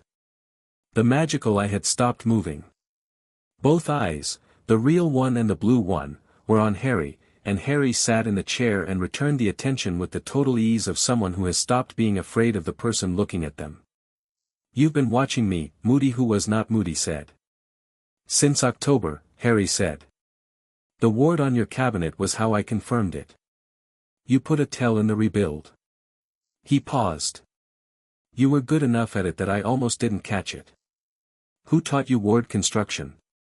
Something happened in the face across the desk. A crack, very brief, not breaking, but cracking, the way ice cracks before it gives. Harry read it as frustration and, under that, something he hadn't expected, something that was almost, in the strangest way, professional respect. You need to understand something, Potter, Moody who was not Moody said, and his voice had shifted, not dramatically, but the cadence was different, slightly, the way a performance shifts when the performer decides to give you a different register. What's planned for June? It's not about killing you. I know, Harry said. It's about using me. My blood. Flesh of the servant, bone of the father, blood of the enemy. He paused. I read extensively this year. I had time. A longer pause. The face across the desk was doing something complicated. You can't stop it, Moody who was not Moody said. The Dark Lord is going to attempt a resurrection with or without my participation, Harry said. I understand that. I am choosing not to make it convenient for him. He paused. Tell your master that the timeline has been disrupted. The Wisingamot has a stay on the third task pending review of tournament safety protocols, that came through this morning, a side effect of the Accords hearing. The June date is not certain anymore. This was not entirely true. The stay was real but limited. But the statement was useful because it was partly true and partly a message, and the message was, I know what you're planning and I have been thinking about it for longer than you knew, and the element of surprise that the whole plan depends on is gone. Moody, who was not Moody, stood up from his desk. Harry stood too, immediately, without stepping back, which was the important part. They looked at each other across the desk in the quiet classroom, and Harry thought about the map in the cabinet and the red ink in his father's journals and the ward stone worm in his pocket, and he thought about a man who had spent 40 years believing that the best use of a particular child was as a sacrifice, and he thought about what it meant to have 36 rooms full of people who had thought differently. Who are you working for? Harry asked. Not because he didn't know. Because he wanted to hear what version he'd get. Moody, who was not Moody, said nothing. You're not the real Moody, Harry said. The real Moody is in that trunk, I think. In the bottom of it, under the 7th lock. He paused. Has he been in there since September? The face across the desk held itself carefully. You're going to go to Dumbledore, Moody, who was not Moody, said. It wasn't a question. Not immediately, Harry said. First, I'm going to give you the chance to do it yourself. He kept his voice level. Walk into that trunk, take the polyjuice out of your pocket, and let the real Moody out. Give a statement to the Aurors, voluntary, which carries different weight than compelled, and tell them what the plan was and who sent you. He paused. That offer expires when I leave this room. Something moved in the false Moody's face. The crack was wider now. Harry watched the calculation happening, the weighing of loyalties, of fears, of what was survivable and what wasn't, and he understood, watching it, that what he was seeing was a man who had not expected this conversation, who had been running a plan that assumed Harry Potter would walk into June like a lamb, and who was standing in a room with the lamb looking back at him and doing arithmetic. You have no way to compel me, Moody, who was not Moody, said. No, Harry agreed. I don't. But I'm not asking you to do it for me.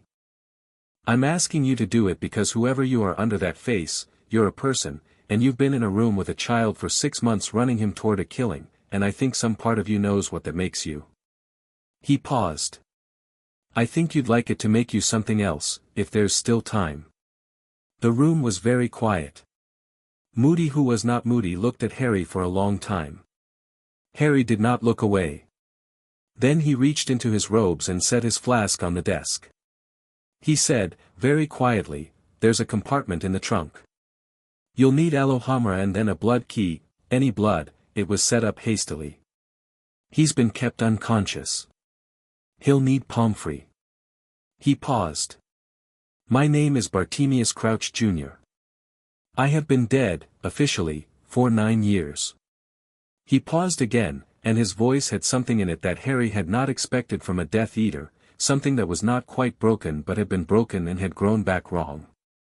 Tell them I gave the statement voluntarily. It matters to me that it's noted. I'll tell them, Harry said. He left the classroom and went directly to McGonagall, who went directly to Dumbledore, who went with 2 Aurors Harry didn't know and Sirius, who had still been in the castle, in the passage behind the one-eyed witch, because he had stayed close as promised, to the defense classroom. The real Alastor Moody was extracted from the 7th compartment of the trunk at 5:20 in the afternoon, weak and disoriented and deeply furious in the specific way of a man who has been kept unconscious in a box for 6 months and has opinions about it. Bartemius Crouch Jr. gave his full statement voluntarily. It was noted. Everything that followed was loud and institutional and required Harry to repeat himself several times to several different people in several different rooms, which was the exhausting procedural texture of things being done properly. Madame Pomfrey installed him in the hospital wing at 8:30 with the manner of someone who considered argument on this point inadvisable, and he sat in the hospital wing bed in the particular wired, post-adrenaline state of someone whose day had been several days long and looked at the ceiling. Ron arrived at 9 with food from the kitchens, which was exactly what was needed. Hermione arrived 9 minutes later with 3 books and the expression of someone who had been processing rapidly and had conclusions to share, which Harry waved at her to start on because the processing was useful and he wanted to hear it. Sirius came last, at 10, and sat on the end of the bed and said nothing for a while, and Harry let that be what it was. Crouch Jr., Sirius said eventually. I knew his father. Before. The father he was a hard man. Absolutely dedicated to the ministry and to being seen to be right and to the idea that personal feeling had no place in public service. He paused. He sent his own son to Azkaban. Testified against him himself. He paused again. I am not making an argument for what Crouch did. He chose this, he ran this plan, he kept a man locked in a box. But, he stopped. But a father who sends his own child away to be destroyed, and a son who comes back from it looking for a god to worship because anything is better than what the father made of him, he shook his head. There are a lot of ways that story ends. Harry thought about the crack in the false Moody's face. The careful way he'd said it matters to me that it's noted. He gave the statement, Harry said. He did, Sirius agreed. Because someone gave him the chance to. Sirius looked at him. Yes. My dad, Harry said, in his journals. He wrote about an encounter with a Death Eater after the First War. Someone who'd been caught, not in a fight, just, found, hiding, and my dad talked to him instead of fighting him and the man gave information that led to 6 arrests. He paused. He wrote, I don't know if it was the right thing, only that it was the true thing. You look at a person and you see a person. Everything else is commentary. Sirius was very still. I remember that, he said quietly. I remember when that happened. He didn't tell me what he'd written about it but I remember, he stopped. He would be very proud of you. Today. Specifically today. Harry looked at the ceiling. The hospital wing was quiet, Ron and Hermione talking in low voices at the foot of the bed, the fire burning low, the castle settling around them into its night sounds. He thought about September, the boy standing on platform 9 3/4 with the particular combination of resigned determination and unfocused dread of someone returning to a place that was better than the alternative but not quite right. He thought about the Yule Ball, the borrowed green robes, the vague misery of a night he hadn't known would be the last night of the old version of things. He thought about a scan, and a warmth at the back of his skull, and 36 locked rooms breaking open. He thought about Fleur on the bank of the lake looking at him with the expression he could read now, and Elder Rousseau with her silver eyes and her 240 years, and Counselor Bertine filing things precisely and without drama, and Marchbanks saying thank you and meaning it completely. He thought about his mother's letters, the handwriting going sideways off the page, and his father's voice in a memory saying hey to his son as though they were meeting on equal ground. He thought about what Hermione had said in the corridor after the office meeting, he's not different, he's just finally himself. The third task was still ahead. The graveyard in Little Hangleton was still a possibility, the timeline disrupted but not removed, and Voldemort was still whatever Voldemort was, something half alive and wholly committed and not done. The war was still coming. Harry knew this with the clarity he'd developed over the last 3 months, the clarity that came from full information and full self-possession. He was not afraid of it. This was not bravado, he had read his father's journals carefully enough to understand the difference between bravado and the thing that came from knowing exactly what you were fighting for. Bravado was not being afraid. This was being afraid and being clear-eyed anyway, and the difference was the 36 rooms, and the mother who had stood at the window in the dark with the cold tea and not been the thing that broke. He had her magic in his core. He had felt it since Elder Rousseau named it, warm and old and completely certain. He had been carrying his mother since he was 15 months old and now he knew it. He had his father's laugh filed permanently somewhere that could not be sealed again. He had a godfather in the passage behind the one-eyed witch who had promised to stay close and kept the promise. He had Ron Weasley, who had come back from the bottom of a lake and described the experience as, mostly just cold, which was the most Ron thing anyone had ever said and therefore one of the most valuable things Harry owned. He had Hermione, who filed things and made him repeat himself until it was right and whose love for him was structural, load-bearing, the kind you built on. He had Fleur Delacour, who had said I am coming to the meeting as a statement of fact and had been right that it was a fact, who had looked at him on a dance floor in December with an expression that turned out to be recognition, and who had said, in the ministry corridor this morning, I knew who you were from the scan. Not what people said about you. Who you actually were. She had said it the way she said most things, with a directness that did not require acknowledgement, and Harry had held it anyway, had added it to the ledger. He had 36 rooms and a ward stone and a family vault and a house in Wiltshire he hadn't seen yet, full of a century of accumulated potters who had left things they wanted him to have. He had a Wisengamot record that was public, that could be read, that said in plain institutional language, this was done, and it was wrong, and it is formally known. He had all of it, and it was heavy, and the heaviness was correct, and for the first time in his memory it felt like the right weight in the right place, like ballast, like something that kept a ship steady instead of running it under. Fleur knocked on the hospital wing door at 10:30. She came in with the composed surface in place but something different in the quality of it, not the composure of performance but the composure of a person who has decided to be present and is. She looked at the collection of people around the bed and said, I heard it is resolved, and Harry said, mostly, and she said, good, and sat down in the chair beside his bed without additional ceremony. Ron looked at Harry. Harry looked at Ron. Ron looked at the ceiling. Right, Sirius said, standing up, stretching, looking at all of them with the expression that had become familiar over the last 3 months, the warm, direct, unceremonious one. Before this gets sentimental. He looked at Harry. Breakfast tomorrow? Breakfast tomorrow, Harry said. Sirius crossed to the door, stopped, and said without turning around, your father used to have these nights. After something large had happened. He'd sit in the common room with Remus and me and not talk about it, and then at some point he'd say something completely stupid and we'd all laugh and then we'd go to bed. He paused. He said the stupid thing was important. He said it was how you told yourself the crisis was over and you were back to being people. He paused once more. I'll leave you to it. He left. The room was quiet for a moment. Ron said, Bartemius Crouch Jr. is a stupid name. Harry laughed. It was sudden and genuine, the full version, and beside him he heard Hermione laugh too, the surprised sound of it, and after a moment even Fleur made the small sound that he'd learned was her version of the thing.